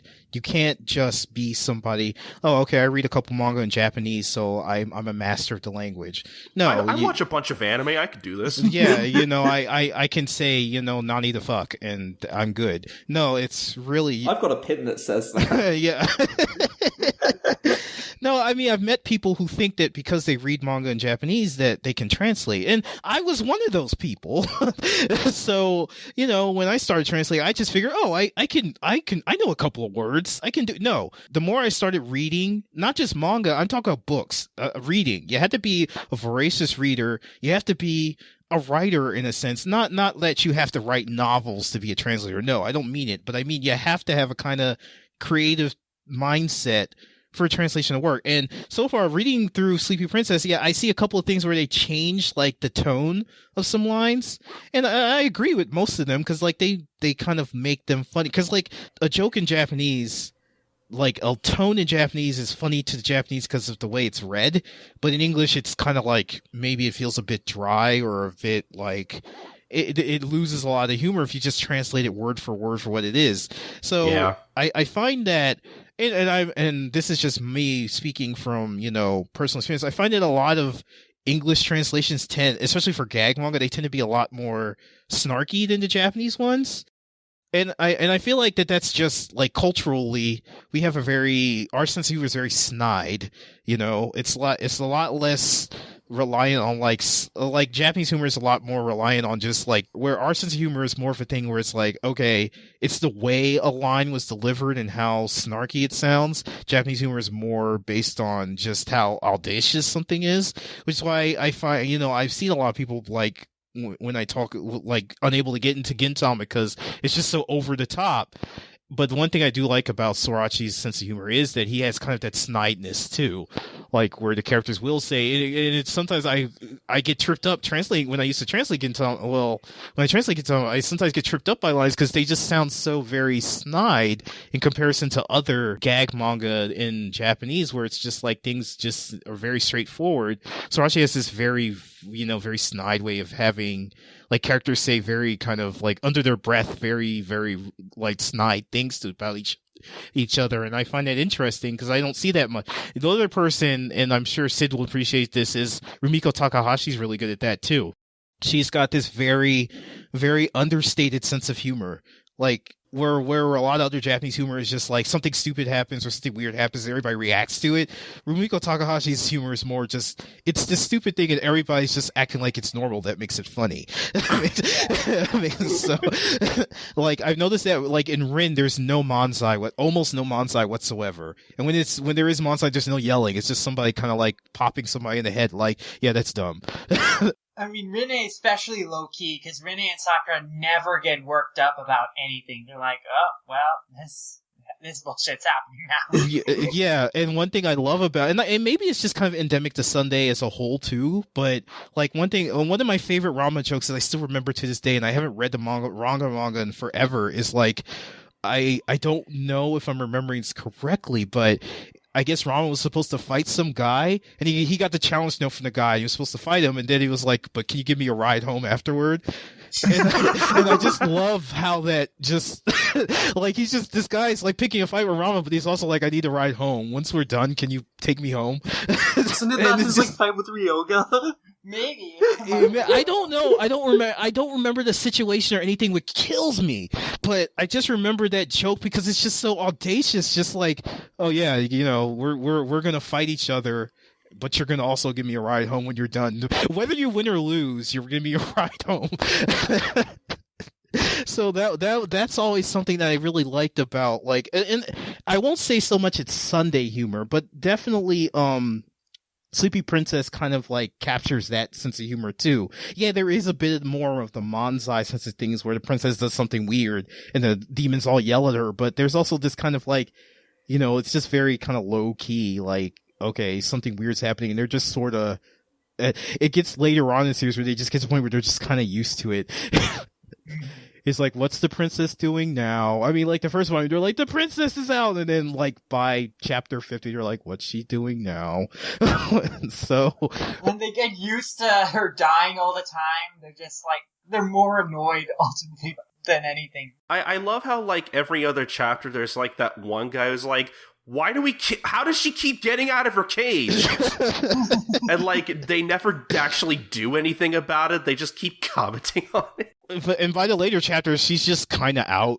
Like, they're just like, I mean, in the first one, they all comment on it, but by later chapters, they're just like, oh, princess out, good morning. This is totally like a recurring trait throughout the series, more than anything, is that the characters are more willing to talk about what's happening than to ever actually do anything about what Cialis is doing. Yeah, essentially. Because more than anything, they don't want to actually cause any problems with her because she's there to be the whole thing to bring the hero in so they can complete their story, basically. So they're in the awkward position of, I mean, admittedly, they can kill her, they can revive her. It's not advised. It's a bad thing to do. Yeah, and they're in speaking of the hero too, I love just how, like, I remember one chapter he was like really close to getting to her, but like I forgot what happened exactly. Like he gets really close and then something happens where he just doesn't rescue her. And I remember they had one chapter where there's a flashback between the two of them, and she really actually hates this guy. so like there's one chapter where they were childhood friends, and she really just hates him. Like he's the type, like she's very, very kind of low key and quiet, and he's the kind of boisterous type where he's like, "Hey, princess, let's hang out." And he's like, "Oh God, it's you." She doesn't remember his name. Yeah, she doesn't remember his name either. So it's just like, that's another kind of how it flips the whole trait, the whole tropes of the princess and the hero. Like, I'm pretty sure if he showed up at the Demon King's castle, she would probably just choose to stay. So, because she just hates him that much. And, and it's interesting that we don't get, I mean, again, in a later chapter, we actually see her parents, or at least the queen, and the queen is also just like her daughter. So that's, like, interesting, too. Like, well, that's the thing, because I don't want to spoil the later circumstances and stuff. So, I know, do the people recording this for me, do you guys care too much about an actual spoiler? No, go ahead. I don't, personally. Okay, so anybody listening, if you don't want to hear the spoiler, like, skip ahead about a minute, maybe. But in fairly recent chapters, she did just end up at home for a very small amount of time. Like, and it didn't suit her, so fuck it. Just goes back. She almost accidentally left her body double succubus behind. Yes, that's the thing. Like, I guess more spoilers. There ends up being a succubus character there that looks exactly like her. So she ends up being kind of her body double, and they go home. They go to the castle. I forget why, but they go there, and what happens is the succubus ends up, like, everybody thinks that that's her, and they think that the princess is back home. So, and clearly that's a problem, because if they find out it's a succubus and she's a demon, they're probably going to kill her.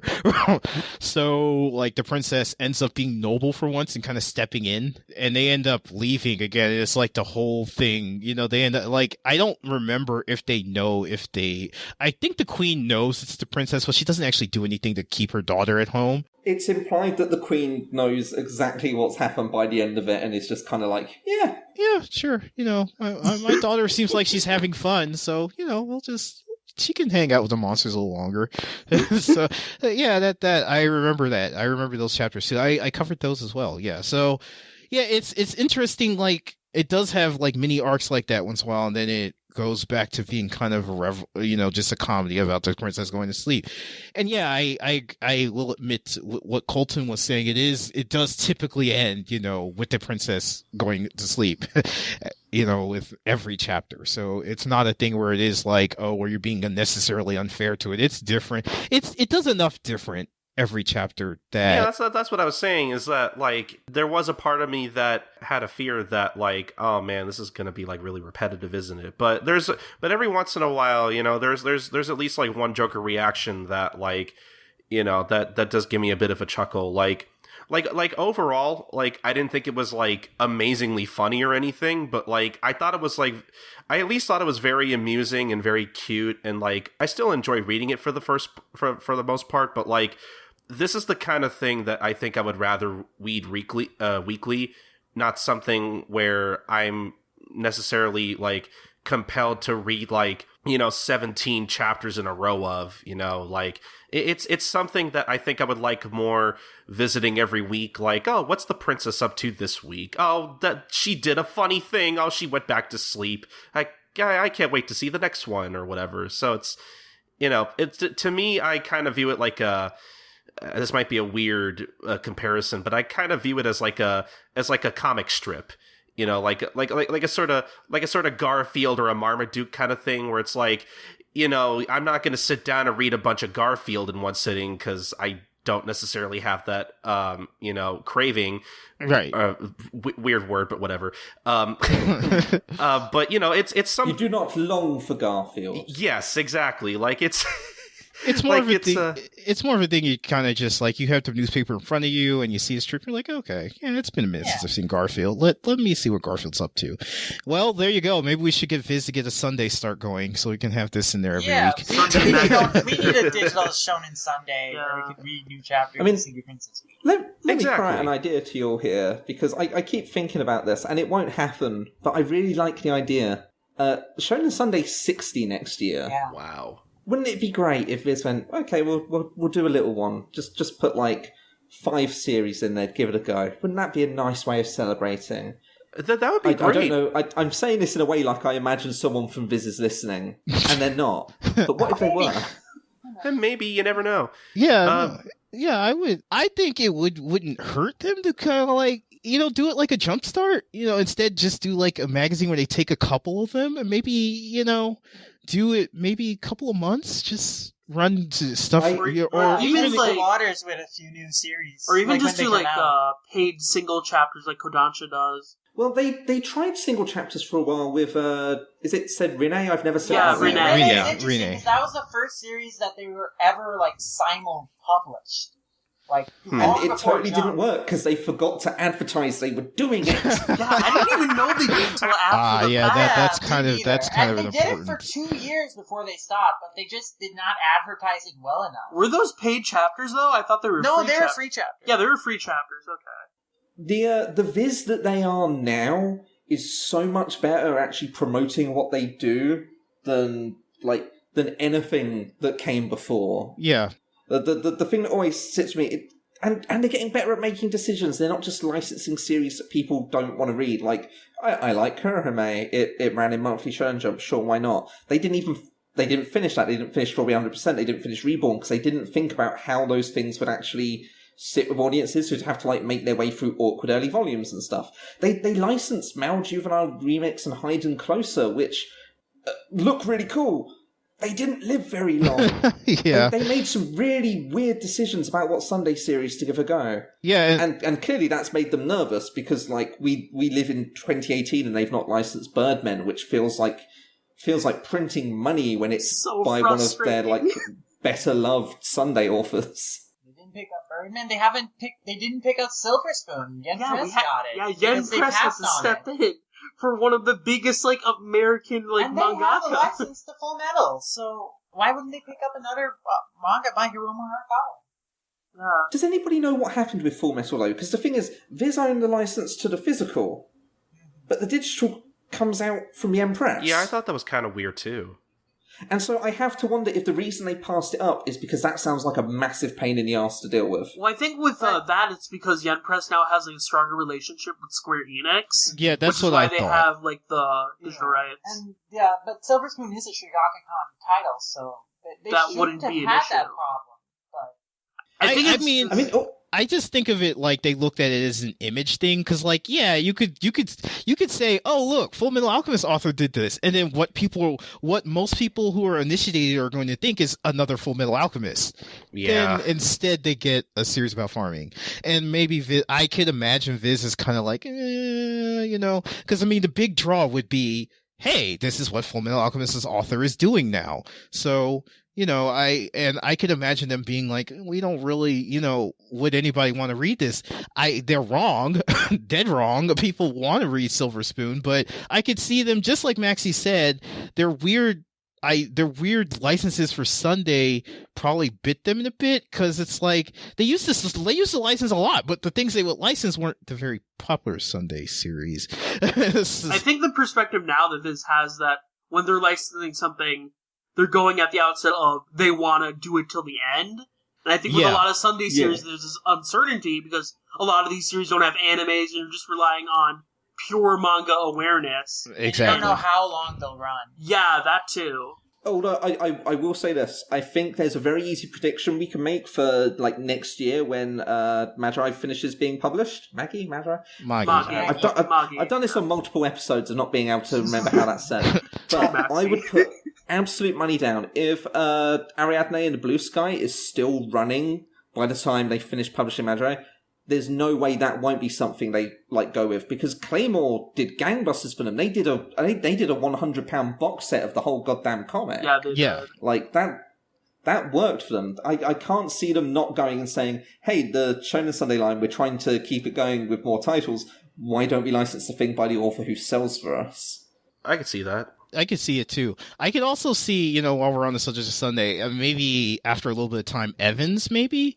Because you keep bringing up Kaguya, and Evans really reminds me of that on a level. At least I haven't read too much of Kaguya. I haven't really read Kaguya. I only know the premise, and whenever I hear somebody talking about it, I'm always like, that really sounds like Evans. Yeah, because Evans also has that little back and forth between Oakley, I think is her name. Phoebe and Evans, yeah. Yeah. So I could see that being another kind of safe. Sunday has this thing nowadays where a lot of the humorous manga in it are kind of like, they're kind of safe in the level of that, there's not anything. They're not too over the top. I mean, even Sleepy Princess in its most over the top moments is still pretty kind of low key humor wise. It's like they're not trying to make you bend over laughing. They're just trying to make you do a little chuckle to yourself at the end of the chapter. Exactly. Mm-hmm. So that's kind of like how and Evans kind of is into that too. So I could see them possibly, if they get more confidence in Sunday, I could see Evans being a thing. And of course, it being a Western series, that could definitely help it out. I mean, it would have no peers in the market. It would be in a really interesting position. And what you compared to Kaguya-sama, which I think it's pretty on point in a way for the way they both work on misunderstandings, but it's less manipulative than that series is. Yeah, okay. But it's also kind of like Gintama to me, but if you took out everything that could possibly be serious. Okay. Yeah. Okay. I don't know what it is. I always get that vibe from it. I think it mostly comes from the ways they react to stuff going wrong, just being this silent realization and then increasing panic. Yeah. Just the way humor escalates in that title. Yeah, Gintama's the kind of thing where anything that if things can get worse, they get worse, and it's usually the character's fault. There's a point where it's I could just not do this thing, and everything would work out. But I'm going to do this thing anyway because I don't want, or the characters are kind of I can kind of imagine that, or the characters are kind of I realize I'm wrong, but I don't want everyone else to know I'm wrong. Yeah, it's just seeing how far they can take a situation before it goes wrong. And I mean, Evans kind of taps into that too a little bit, where it's they'll realize, it's weird because Evans kind of walks this line between being completely incompetent and actually being very good at his job of being a sheriff. So it's and in situations where he could just, not play into a situation, he plays harder into it because he doesn't want to be seen as incompetent. So he'll do the exact opposite of what he should do. Basically, so he'll save face because he wants a girlfriend.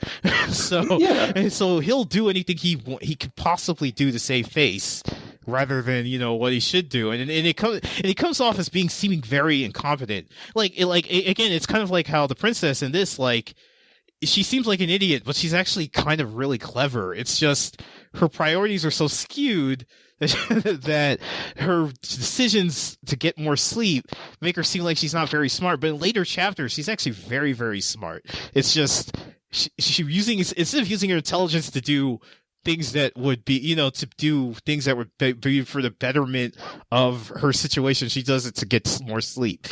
So, like we mentioned before, she could have easily escaped the castle, and when she got that grimoire, she could have destroyed all the demons. That's what the grimoire was telling her to do, but she was like, "No, I want a good night's rest. I don't care about it."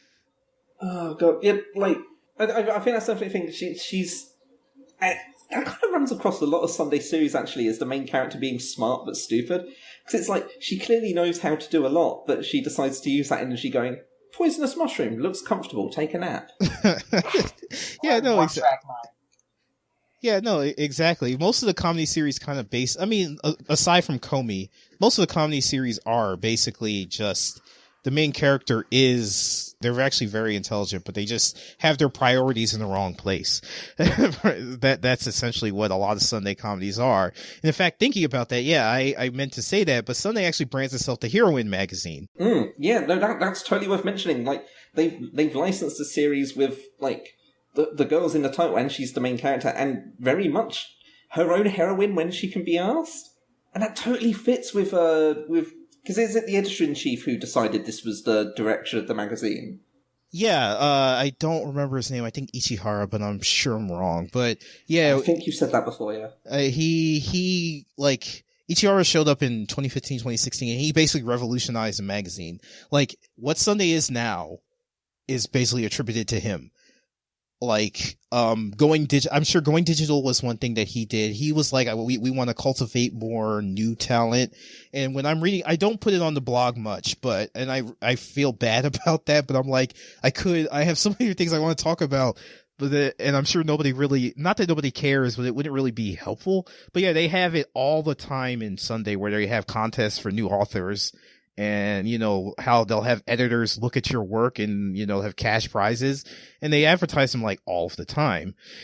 So, and I see them like really often-ish, and sometimes I want to comment on them, but I'm just kind of like, would anybody really care? So I don't, but it makes me kind of sad not to, because like a lot of these people, and it also makes me sad to talk about this, but like Ryoko, like the author of that, won one of those contests, and that's really a sad story all the way around. Like, they really pinned their hopes on this guy being kind of like spearheading the future of Sunday. Like, he's a new author, like pretty young, I think like 24, 25. And they gave his series like the cover, and they never do that for like newbies. Like, Ryoko had a cover, they ran the first volume, they ran the one shot that won his award and everything, and it had a Twitter before the first volume was out. Like, they were advertising, they really were hoping this would be the next big thing. And then, like, he crapped out like a year ago and has been on hiatus since. And the author himself, they moved him to Tokyo even. Like, the editor-in-chief actually helped him get housing in Tokyo and everything. And it all just fell apart. Hopefully, we keep saying, hopefully someday Miss Hashi Sensei will be back. But, like, it's been a year and a couple of months at this point, I think, which is... Yeah, that's not boding too well. It's like World Trigger. You want them back, you want them to be successful.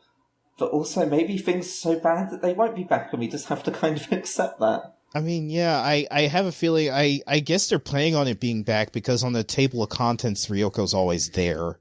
Yeah, but I mean, Arata the Legend's on there as well, and that's been gone a while. Well, that's fair.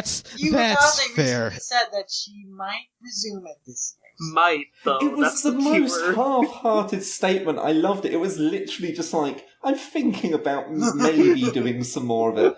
And that's not to say that Iwatase isn't doing something, because still doing, like, new art for the double-sized volumes? The remixes, they're technically, they've got new content in them sometimes as well. Yeah, she's doing the remixes. And I mean, she took a poll at one point saying, hey, do you guys want me to come back to Sunday or just keep releasing errata via volumes? And I mean, really via volumes worked out, but then, I mean, she then later made the statement that she wants to go back to Sunday. So it's kind of hard to tell. It'd be great. And I keep saying, like, oh, it'd be nice to go and have a Sunday magazine in the West again. I feel like having a series that actually worked out pretty well for Viz come back would probably help nudge them forward with it a little. Yeah, I mean, I don't know how they handle things that have been on long hiatuses or everything, because, you know, we're moving away from the Shogakukan for just the eensy-weensy second. And I know we haven't heard much news about it, but I want them to make Beat Digital, Beat the Vandal Buster. They don't even have the license to beat anymore. Yes. Oh, holy crap, are you serious? Yeah, no, like the last volume they released was 2009. They've not had the license for a while. Yeah, it expired, I think, like 2-3 years ago. Oh. Which drives me up the wall because, again, volume 13 finally came out in the new seasonal Jump Square magazine with a stupid name I can't remember. Jump Square Rise? Jump Square Crown, I believe. It's Crown got cancelled and then they replaced it with Rise. Oh, okay. Because they're rising up from the fallen crown. Look, Square's a stupid magazine. Its spin-off magazine's stupid too. Because it's not Square, it's Supreme Quality. Like, never forget, this is what that magazine is. But yeah, so it's back in the new magazine presumably for the next arc, and then it's gone again. So like, it exists, it's releasing, and I mean, is D. Grey Man still getting released by Viz? I think. Yeah, it's still going in Rise. Yeah, so like they've managed to latch back onto that now that it's in theory, back with, like, 20-page chapters 4 times a year. But, like, man, it was so good. Beat the Vanderbuster, for anyone who wasn't reading Viz Shonen Jump manga back in the mid-noughties, was probably the most underrated action series you could read. It was by the authors of a very popular Dragon Quest manga that ran in Weekly Shonen Jump, and it was incredible. It was very much a JRPG-style series, but by having its own world, it was crazy engrossing. The anime was bad, and it had a very bad dub for a very small amount of time. Yeah. But man, what a thing to lose in English. Yeah. Especially because it ended on a really shitty cliffhanger. Yeah. Doesn't it end like in the middle of a battle? Yeah. Yep. And the thing is, there was one chapter at the time that wasn't in volumes that continued the battle a little bit. So, like, regardless of where you were, it was left off in a horrible place. And to be fair, the artists had a hard time. They'd come back at that point after having had to learn how to draw again after, like, losing, like, their middle fingernail. Oof. Yeah, and then I don't know what it was that then took them away for another decade, but, like, that clearly was pretty bad. So they've been through all that, and you know, I'm glad they're back again. It just kind of sucks to lose out on the series in English. Well, I mean, if anything, going back to Sunday, if they could come back after a decade, then we can hope for Ryoko. I hope. Yeah, that's it. Ryoko, with its one volume released and enough material for 2 more volumes, could in theory return at any point. Yeah, I remember being on Amazon and they kept pushing, they kind of kept kicking the date down. They'd be like August and then they kick it to like October and then they just gave up. So, I mean, it was heartening every time because at one time they let you even pre-order it. Ooh. So I guess they figured, okay, it's going to be back soon. Don't worry, everybody. And then maybe they checked on Mitsuhashi's condition. And what's really weird about that is they have like a thing at the end of now they don't. The author's gone on to basically do a silver spoon of his own. But they had like this thing by Yuji Yokoyama, and I don't remember the Japanese title, but it was basically Sunday's Unscientific Lab, and he would interview the mangaka.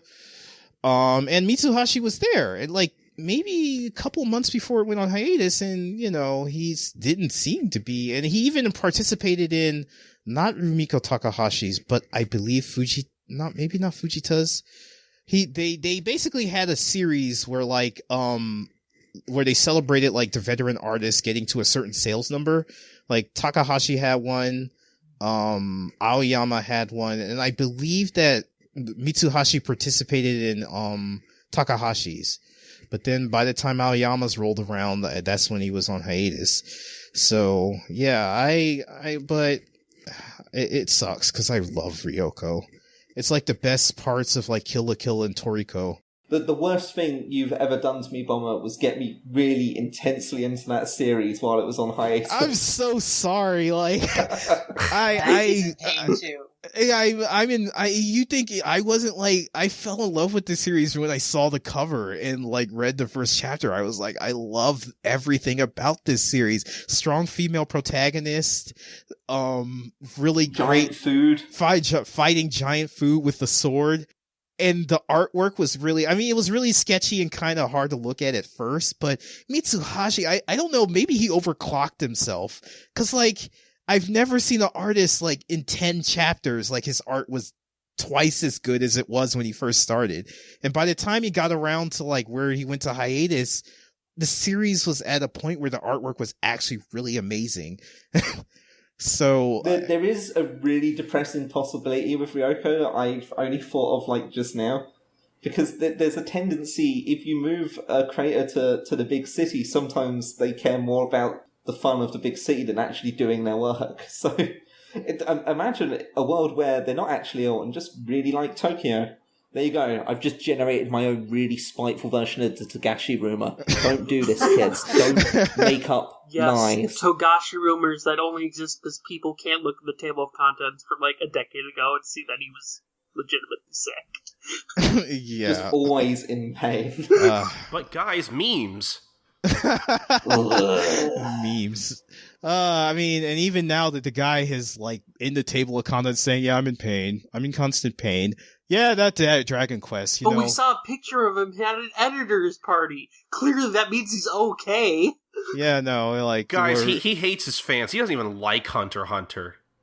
Work and relaxation are the same thing. That's a joke. Nobody take that out of context. I can't believe I have to say this. It's the internet, Colton. Everything's out of context. Everything. God, I hate But yeah, I mean... Sleepy Princess gets an anime. It'll be a pretty memeable series, I would say. I could see that, yeah. Yeah, no, There's I can so see much that. stuff you can just nab out of context that works really well for like little image macros. That's yeah. I actually did that twice. Like, there was the one where she's wearing the sunglasses and his English is saying no good. And she's like, yeah, she's like flicking her finger like, you know, she's like wagging her finger like no good. And it's written in English and she just looks so like, I forget what the chapter was about, and then there was one where it's like, three of the monsters, the cleric, like the wolf dude and the demon king, they're all looking at something in like utter shock. They're like reading some book and their eyes are all wide open. I've done that a couple of times to try to get people to read this series. And that was before it got licensed, so I'm so happy that it did. Cause like it's such a good series to pick up. I feel like it's kind of like a good compromise of, you know, hey, this is something that's really, it is actually very funny and, you know, very good looking and has a really good premise. And it's from Sunday. So I'm really hoping that this will convince Viz that Sunday does have a market out here. So please pick up more stuff. Please, we need at least one. I would literally give like both arms to read Sobote in English. I would really love to know how the Black Museum volumes that Kodansha have released, which is one of Fujita's other occasional series. I would really love to know how they've done to see whether it would actually make sense to give Sobote a go for Viz. Yeah, I don't know how Fujita does it. He's a madman. Like, I've never picked up a chapter of Sobote and be like, what the fuck, that looks amazing. And he uses double page spreads so liberally, like, I remember one chapter was just like 4 double page spreads and it's just, and they all look great. I'm not saying this to disparage him at all. They all look amazing. And he's so old school that it's like, I just don't see him ever being able, and I don't hope he doesn't. I just don't see him ever like being like, let me try something more contemporary. No, Fujita, he's in the 80s, 90s and he lives there and he's built a house there and he's very happy there. It's great. He's like a slightly more modern Hiroshi Motomiya, the guy who did Styling Man Kintaro and Otoko Ippiki Gakidaisho, like literally like the first Big Jump series. Just someone who went, I've got my own style. I'm going to use this forever, no matter what happens with trends. Yeah, no, he doesn't give a shit. He's like, this is my art style. You either like it or love it, and. You've started reading Karakuri Circus on Twitter, haven't you? Yes. Amazon... Yeah, and the art style, it's not massively different. It's just become a bit more refined over time. Yeah, he just gets better with age. And like, he's not, it's not even, I mean, and Fujita's not a young man either. So it's like, I really feel bad sleeping on him. Cause like, I didn't really know about him until Ushio Totora got the anime. And I checked that out and I loved it. So then I was like, okay, I'm going to give Sobote a try. And immediately I love Sobote. Like, he leaned really hard into the yokai and like, he loves yokai. He loves horror and it all shows. Like, all of his series have some elements of those in them. I mean, Karakuri doesn't so far. I've only kind of gotten through half of volume 1. And my lord, you're all gonna have to stop me from buying the whole thing and going bankrupt before Anime Expo.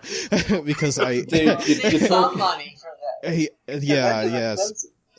You're talking to someone who's like on the fence about starting like Zettai Karen Children, which is also like 50 volumes. God, Jesus Christ. Yeah, and they've been on the final arc for like 6 years. Yeah. Hey, you complain about how long Gintama's final arc is going. Okay, listen, I'll admit it. I have problems with Gintama's final arc being as long as it, but I look at Zettai Karen Children, and that's what helps me get to sleep at night. I'm like, well, at least it's not 6 years long yet. Zettai Karen Children is like the Bleach of tangents Sunday. as well. Like, it's on its final arc, but it's literally just on a storyline that was, hey, what if one of them has to play fucking PlayerUnknown's Battlegrounds against someone. Just keeps that's going. literally what the storyline is. and it's amazing. And I mean, it's at this point, because it's probably because Takahashi Shino is a veteran, so at this point they're just letting him do whatever the hell he wants. I mean, like, and he did the series went on hiatus for like 6 months in the middle. So it was on the final volume, then it's now on the final volume. So on the, final arc, and now it's on the final arc. So it's kind of doing a Sorachi.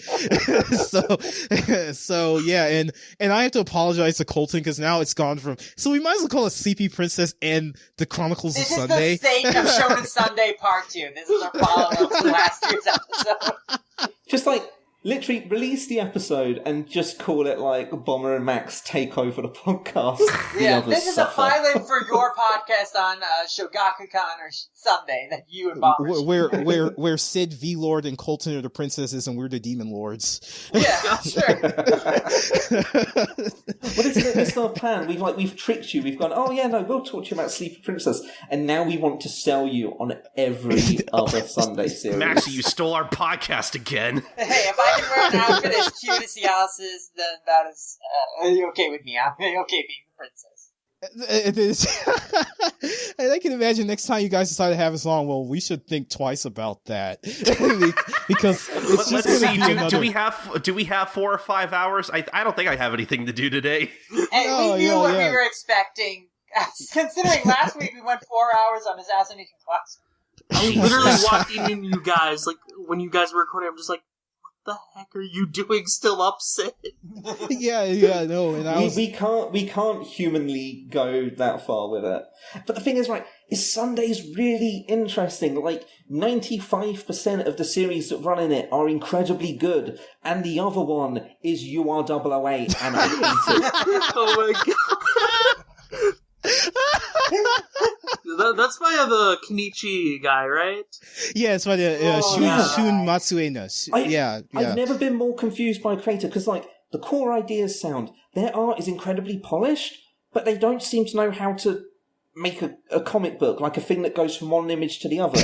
Because, like, characters change places, they're facing the wrong direction in one panel, then it flips around and they're facing the other way.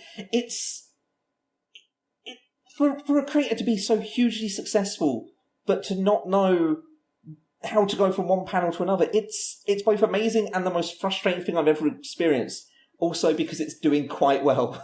Just a little I've seen of that manga too, like the anatomy looks like very weird at times. Yeah, just... The dude can't draw women! Not just that, if they're wearing a top, they have the woman has a fully shaded nipple on top of their shirt. Wait, what? It's just there.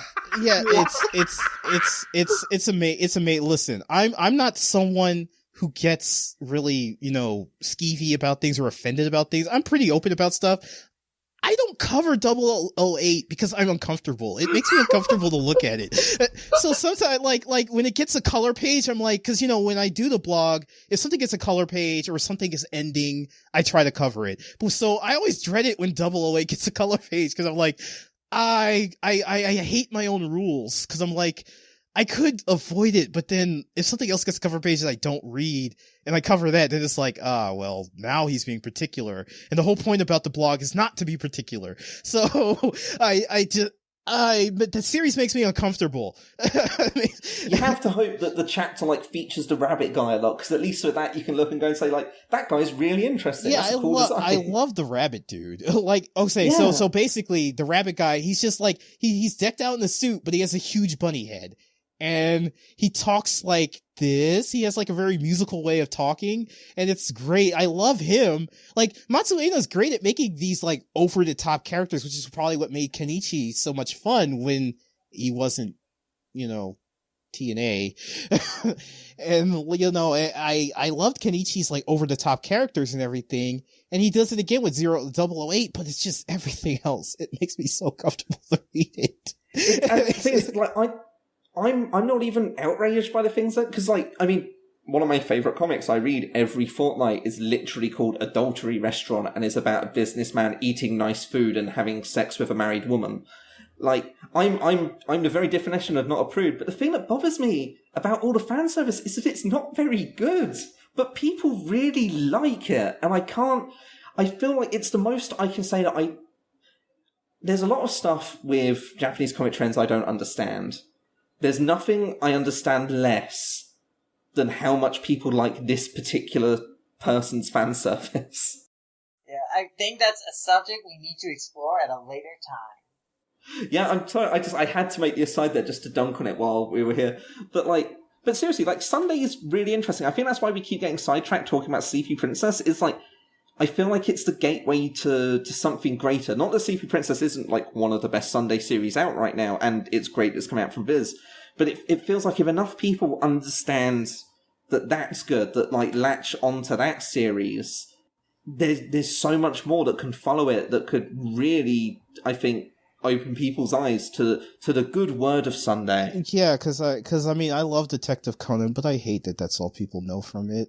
That's the whole reason why I spend 3-4 hours a week on this stupid magazine, because I want people to know that there are other things than Conan in it, which, I mean, you had to know Conan was going to come up in the discussion about Sunday, but we've done real well at not talking about Conan a lot, actually. I mean, I like Conan, but I just wish other people would know that there are other things in the magazine, which, to admit to Viz, that the fact that they're still sticking with it, which is probably by no means a Herculean effort by the fans, because that has to be something that's a lot of, because there's no end in sight. Like, there's regular releases 4 volumes a year. And we've still got like 5 years left at least in Japan for that series. They got a good support base in the US for them to still be doing 4 volumes a year. Otherwise, they would be reducing it down to like 2 a year, like Hayate the Comeback. Oh god, Hayate.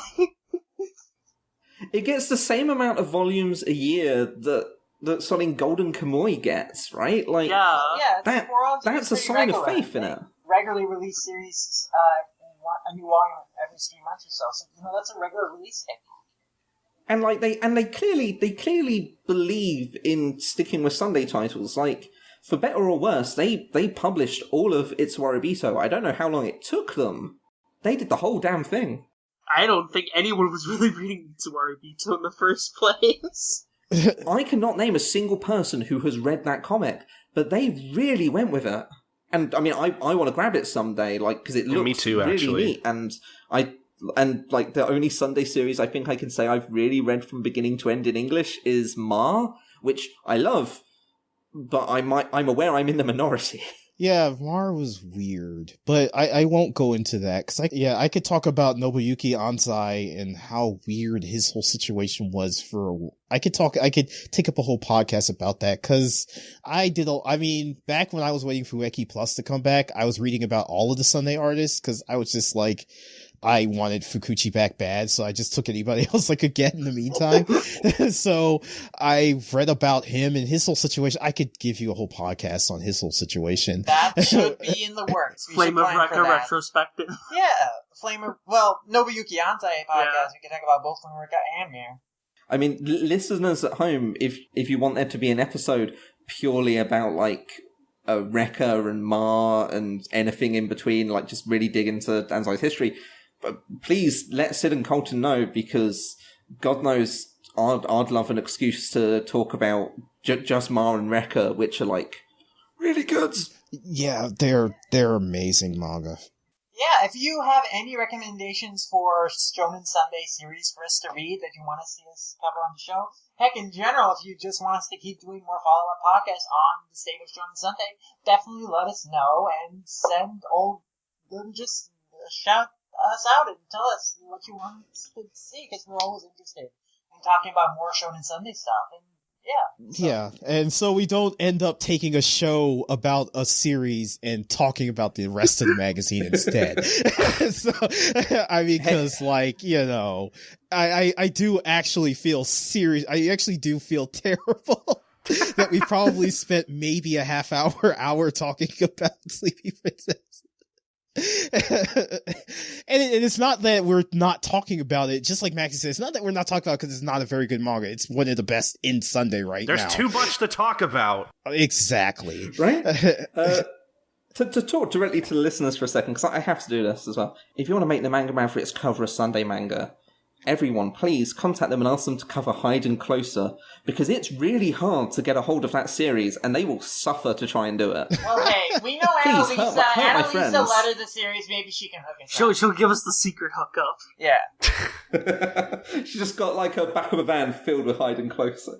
And you know, the funny thing about that is the one series I used to translate. Listen, I'm not going to hide my past. I used to translate Hide Closer. It was the one series, besides Gintama, that got picked up while I was working on it. Hide Closer. I don't even know what made me decide to get that. I guess the artwork just looked really cool. The bear looked really rad. Yeah, it just looked like the artwork looked really cool, so I just picked it up as a translation. I think I got like through the first 3 volumes, then Viz got to it, and I dropped it. And the funny thing about it is, a lot of people gave me shit for it. So I don't know if that translated to people buying it, but a lot of people gave me shit like about how could you drop Hide Closer? I was like, it got licensed. I'm not in the business of doing licensed series. And they gave me a lot of shit for it.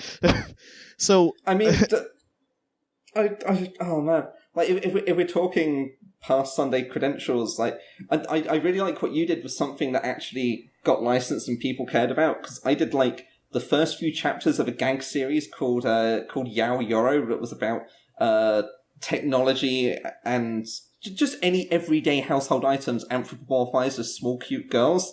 So like you had a girl who had a hula hoop a CD to play music and stuff, or one who was like a spice packet for a broth that had to like tear off her head to pour it in. Okay, I remember this series now. I feel like you did better than me. Yeah, I remember this series now. Yeah. It was bizarre as heck, but I have a nice soft space for it in my heart, but it's only available physically and from like used sellers, so I will never own a copy of it. There was another one like that, Fujisawa Toru from GTO, where he had...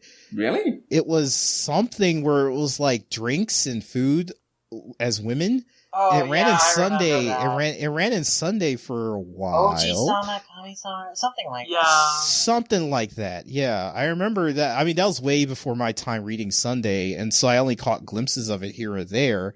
But yeah, I remember that was a thing in Sunday too. And Sunday's always been running weird, kind of offbeat stuff.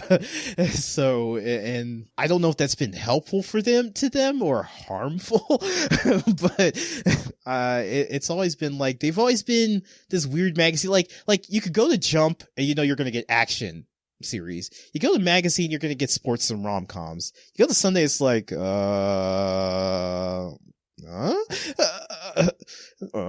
mean, it's only when Ichihara, which I'm gonna have to look up his name because I'm pretty sure I'm getting it wrong. It's only when Ichihara came in that he was like, okay, I see we got a lot of girls here. Why not make it the Heroine magazine? Oh, okay. Yeah, we could do that. Okay. And even then, that's not 100% solid identity. Like Switch is about twins where one of them's dead. Like. It's a basketball manga, and like I remember for the longest time I was trying to figure out, is it gonna be about both of them, or is he gonna lead into the sports identity? And then he lead into the sports identity. I was like, okay. I mean, it's a sports manga that made you cover it by doing things that weren't about sports. So, points to it there. Yeah, no, everybody on Twitter knows I'm not a sports person. So when the sports series, it's when they're doing things in between the sports that I get interested. Like I remember Major Second, I covered that for like 4 weeks because it was in the middle, like after a game, and the main character, like one of the main I don't even remember the kid's name, but it looked like he wasn't. Keeping in mind, knowing what that twist is, and that the anime is still rolling, I will say, let's not tell them precisely who it was and what happened. Okay, I don't know the kid's name, but it looked like he wouldn't be able to play, and I was covering that because I liked the drama of that, and then when they went back to baseball, I was going again. And now it has been nothing but baseball for almost a year. Like, since I picked it up, it's just been game after game. Yeah, that's kind of like what B Blues, a soccer manga was doing for a while, and then it kind of relaxed, and now it looks like they're doing like a super important game. I was able to pick that much up because it looks like the game that they're doing now is against one of the characters' rivals from an old school. So it's like a big deal. So I promise we'll move away from this and go to the wrap up, but it can't be said enough that before it went into this big game, it paused for a second to do some basketball. Yeah, no. And the weird thing about B Blues is like it's one of the highest selling series of Sunday. And listen, I get Birdman to an extent. I mean, after the fiasco that was Kakaishi's anime, but Bleep Blues is doing so well, so I don't get why it doesn't have an anime. Like, it sells gangbusters quite often. I keep accidentally calling it Bleep Bloop. It's not even deliberate. I always, when I'm writing the table of contents, I always almost write out the Japanese title for it, and then, because I usually write the Japanese titles for them, but then the Japanese title is literally Ao ni Nare, which is B Blues. So I just, I'm not going to rewrite the title twice. So I don't have any idea what the series is about. It looks amazing, and it always kills me. I know I said this on Twitter once. It always kills me on sports series. I don't like them, but they have such amazing art. So I'm telling you, it's true for all of them. I mean, Ice Shield 21 was one of the most gorgeous comics I can imagine. Colton is always trying to sell me this is on my that. way of trying to engage Colton before we try and wrap up. Ice Shield 21's good. Oh, he's been muttering under his breath again, just like No, I know better this time. We're going to get the snippets. Anyway, to pull things back towards wrap up, actually, because I've just thought of a good way to go and end this entire podcast, and I'm sure you'll all agree with me. But first, just going to say, Sleepy Princess, do we all think it's something worth people picking up? Oh yeah, of course. Yeah. It's really funny, cute, and charming. If you love fantasy comedy series that play with the tropes of JRPGs, definitely pick it up. It's a lot of fun. I mean, even Colton, with your soft one, do you your middling opinion of it? I think would probably be the way of saying it, because, like you said yourself, you don't hate it. Do you think there's a chance people would get something out of it giving it a go? I would say if you're looking for something like an easy read, just something funny, like a I hate calling it this, but like a time waster, if you just need something to read, just something you think might be funny, I'd say it's good for that. Something nice to decompress on a lazy Sunday afternoon. Which is the magazine's namesake. Yeah. Pretty much, yeah. Even though it comes out Wednesdays. When it came out, I read a chapter or two a day. I wasn't roaring through it, because it does work as just a nice little sort of palate cleanser. Pretty much, yeah. That's what I was saying. That's what I was saying earlier, was that it's something that you can read a little bit of at a time, and not necessarily something you have to read a whole volume of in one sitting. Yeah. I mean, it's like you said, it's Garfield, and Cialis is Garfield, and I mean, the demon cleric is John, and the porcupine demon who only really exists to have needles taken out of his back is Odie. Yeah, I mean, no. But then who's going to be Lyman? Normal. Who's going to be the character who's forgotten Normal is the Demon King. Oh. I guess the lasagna would then be the beds. No, he's not, you're not wrong. It really is kind of like, if you were to say, hey, what's a manga similar to a weekly strip, it would probably, not to get too off topic again, you could kind of even compare it to I agree. It is kind of like what, I wouldn't say exactly Garfield, of course we're joking, but it does kind of have that same vibe where it is just kind of like an in the moment type thing. It's just like you read the chapter, you don't necessarily forget, you might chuckle about a joke a couple of hours later or a day later, that was funny when you're thinking about it, but it's not the kind of thing, and I hate to say it like this, it's not the kind of thing you should go into. And I know it sounds like I'm telling people not to read it, but it's not the kind of thing you want to go into that you're going to leave a lasting impression on you. I don't think. It's popcorn comics. If you want something funny, then I would be comfortable with recommending Sleepy Princess.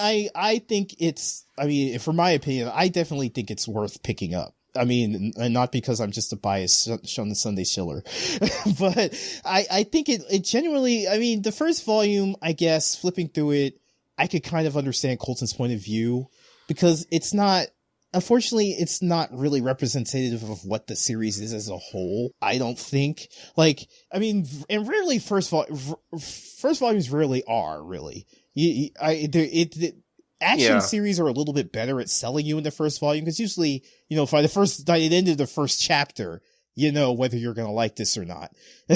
So, but with Sleepy Princess, it's kind of like, the first volume it sets everything up and everything, but I think the gags, like, maybe with the way the weekly serialization format works, like the author, Kumano Mata, probably was keeping it safe. Like, okay, I just want to set up the world just in case this doesn't work out.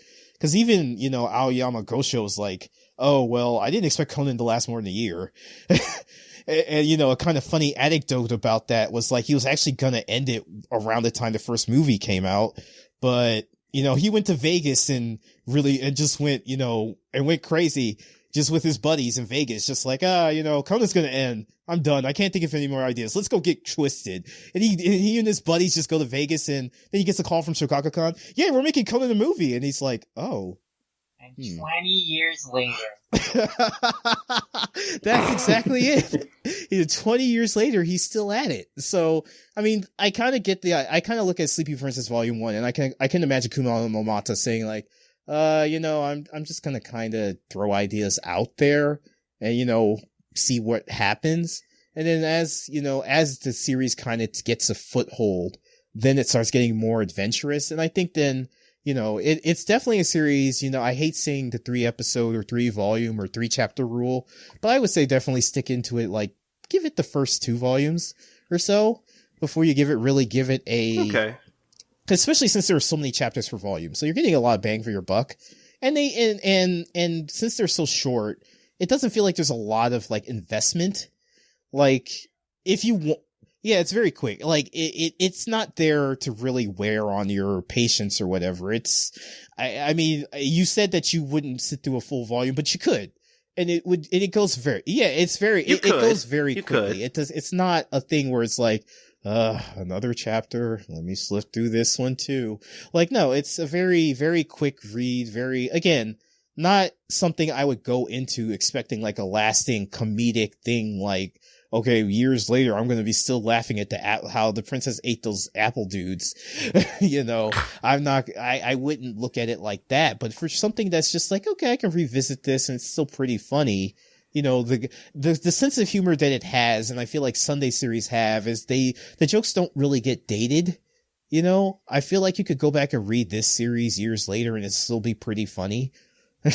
So, I mean, or at least cute. And again, as I've said before, the artwork for anything for a comedy series, the artwork is like breathtaking. Like during the color pages, and even some of the just black, like some of the compositions. I mean, they're very straightforward compositions because it is a comedy series. So the dialogue is really the star of the show more than the artwork. But Kumano Mata doesn't settle for that, and I like that a lot because I feel like some gag series are just like, people are reading for the dialogue. They're not really reading for the art. So I don't really have to try too hard with the art. But I feel like Kumano Mata's like, no, I mean, if I'm going to do this manga, I'm going to do it right. I'm going to make it look good and be funny. So, but yeah, I think overall, I feel comfortable recommending Sleepy Princess to people who just want a funny comic to read. If you're apprehensive, buy it digitally. Try it that way, because honestly, Viz have their digital editions be a significant amount cheaper than their physical. Like, I can't say that enough. It's a really good way of trying it. Also, if you're in the UK, buy it digitally, because it's still not out in print in the UK. Viz frustrate me. Yeah. I can't complain because my stuff's mostly digital anyway. But man, it's a rough life. Yeah, I mean, Shogakukan's gonna Shogakukan because that's how it is. I mean, no, to be fair, they're getting better because like the most recent volume of Psych it came out the 18th physically and then the 22nd digitally. So. They're getting there. They're closing the gap in Japan. It's doomed never to change with Viz's releases because they're not printing them in the UK. They have to all travel over. Oh. So I just get to enjoy the way things are there. But yes, before we all lay down our heads and go to sleep, because God, this was exhausting. I just one last question for you all. I don't want to hear any other words from your mouth other than the answer going around however you choose. Name your favourite character. Cialis, like just herself, like is to be the most funny character. Just how don't cheat. I asked just for the answer. You're cheating, Sid. You're giving reason. I don't want the reason. I just want the words. Maxy taking charge. No, that's not the right answer. I want it without context. I just want the name of whoever you like the most. That's actually really tough.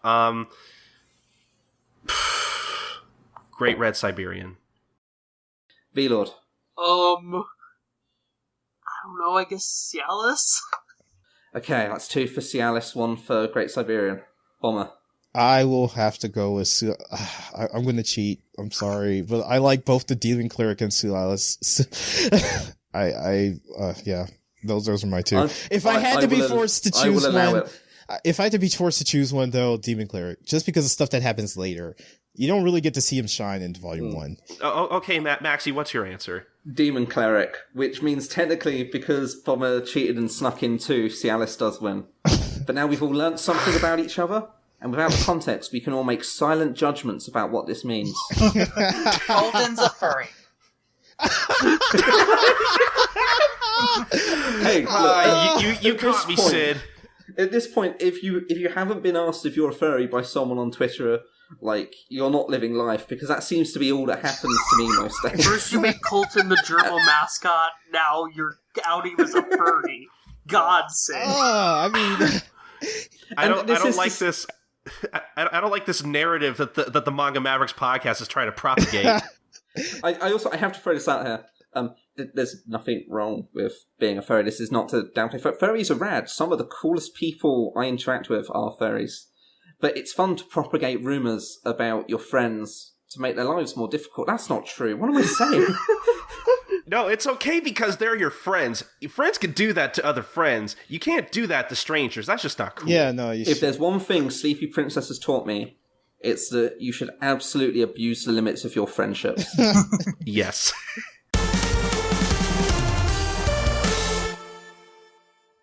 And that's going to be about it for the show. Thank you guys so much for listening to this episode of the podcast.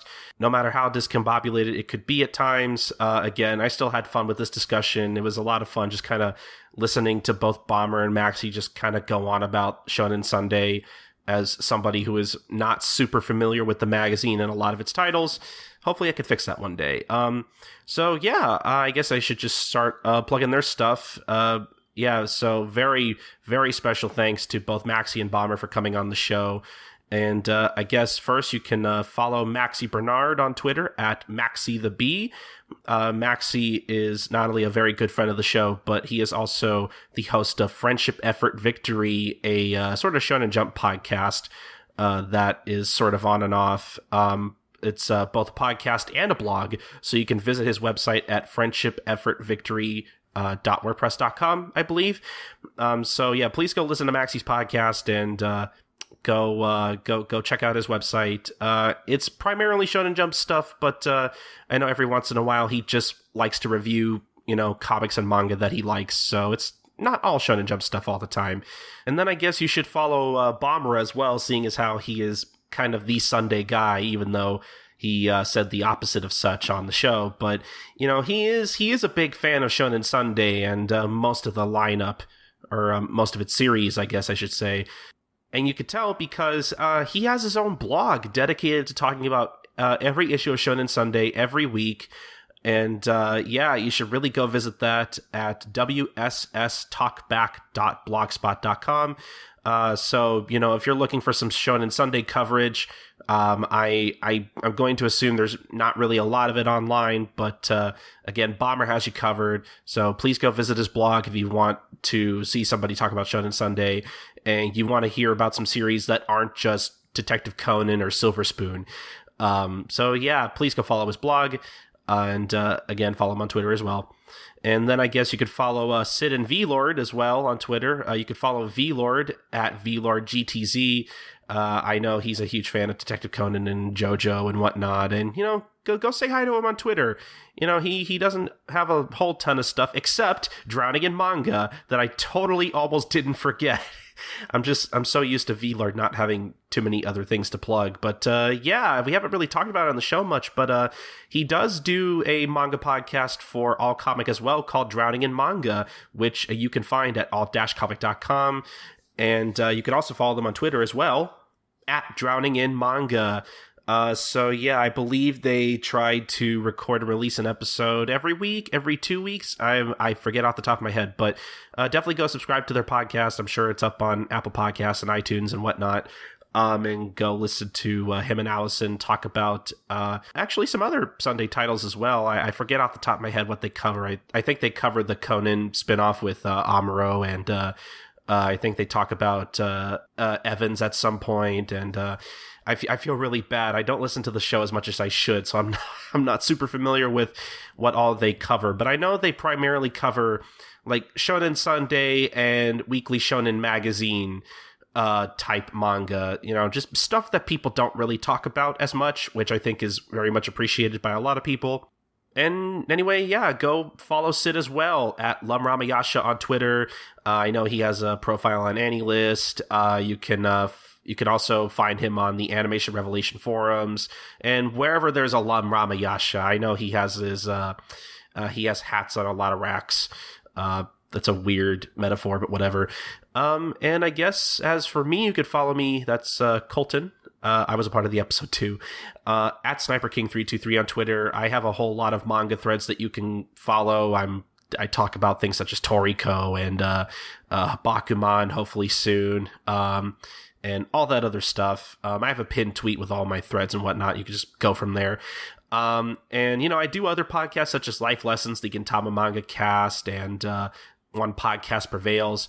You can find Life Lessons at gintalifelessons.wordpress.com, as well as One Podcast Prevails. That is a Detective Conan / Case Closed podcast that I record with Mike from the Ass Backwards Anime Podcast, or Doctor, as he would probably be preferred to call. That's at onepodcastprevails.com. So please go listen to both those shows. Yeah, I think that's about it for everyone else's plugs. And now to plug the actual Manga Mavericks podcast. So many plugs. I promise I'm almost done. You can follow the podcast over at all-comic.com. That's where we post every episode of the podcast first. And you can also follow All Comic over on Facebook.com/all.comic or on Twitter.com/allcomic_. But if you want to follow Manga Mavericks specifically, you want to follow us on Twitter at Manga_Mavericks. That's where we post the latest updates on the podcast, such as, how editing's going, what we're going to be talking about, when the next episode will be out, everything like that. You can also follow us on mangamavericks.tumblr.com, as well as subscribe to our YouTube channel at youtube.com/mangamavericks. Email us anything about what are you reading right now? What Shonen Sunday titles do you want to see us cover on the show? Send us your suggestions, feedback, whatever you want to talk to us about over in an email at mangamavericks@gmail.com. But the most important thing, guys, is that you subscribe, rate, and review us on Apple Podcasts, the artist formerly known as iTunes. Definitely go do that. It helps the visibility of our show and just helps us get our content out there a little better. But I think that's finally about it for all the plugs. We had way too many people on this episode.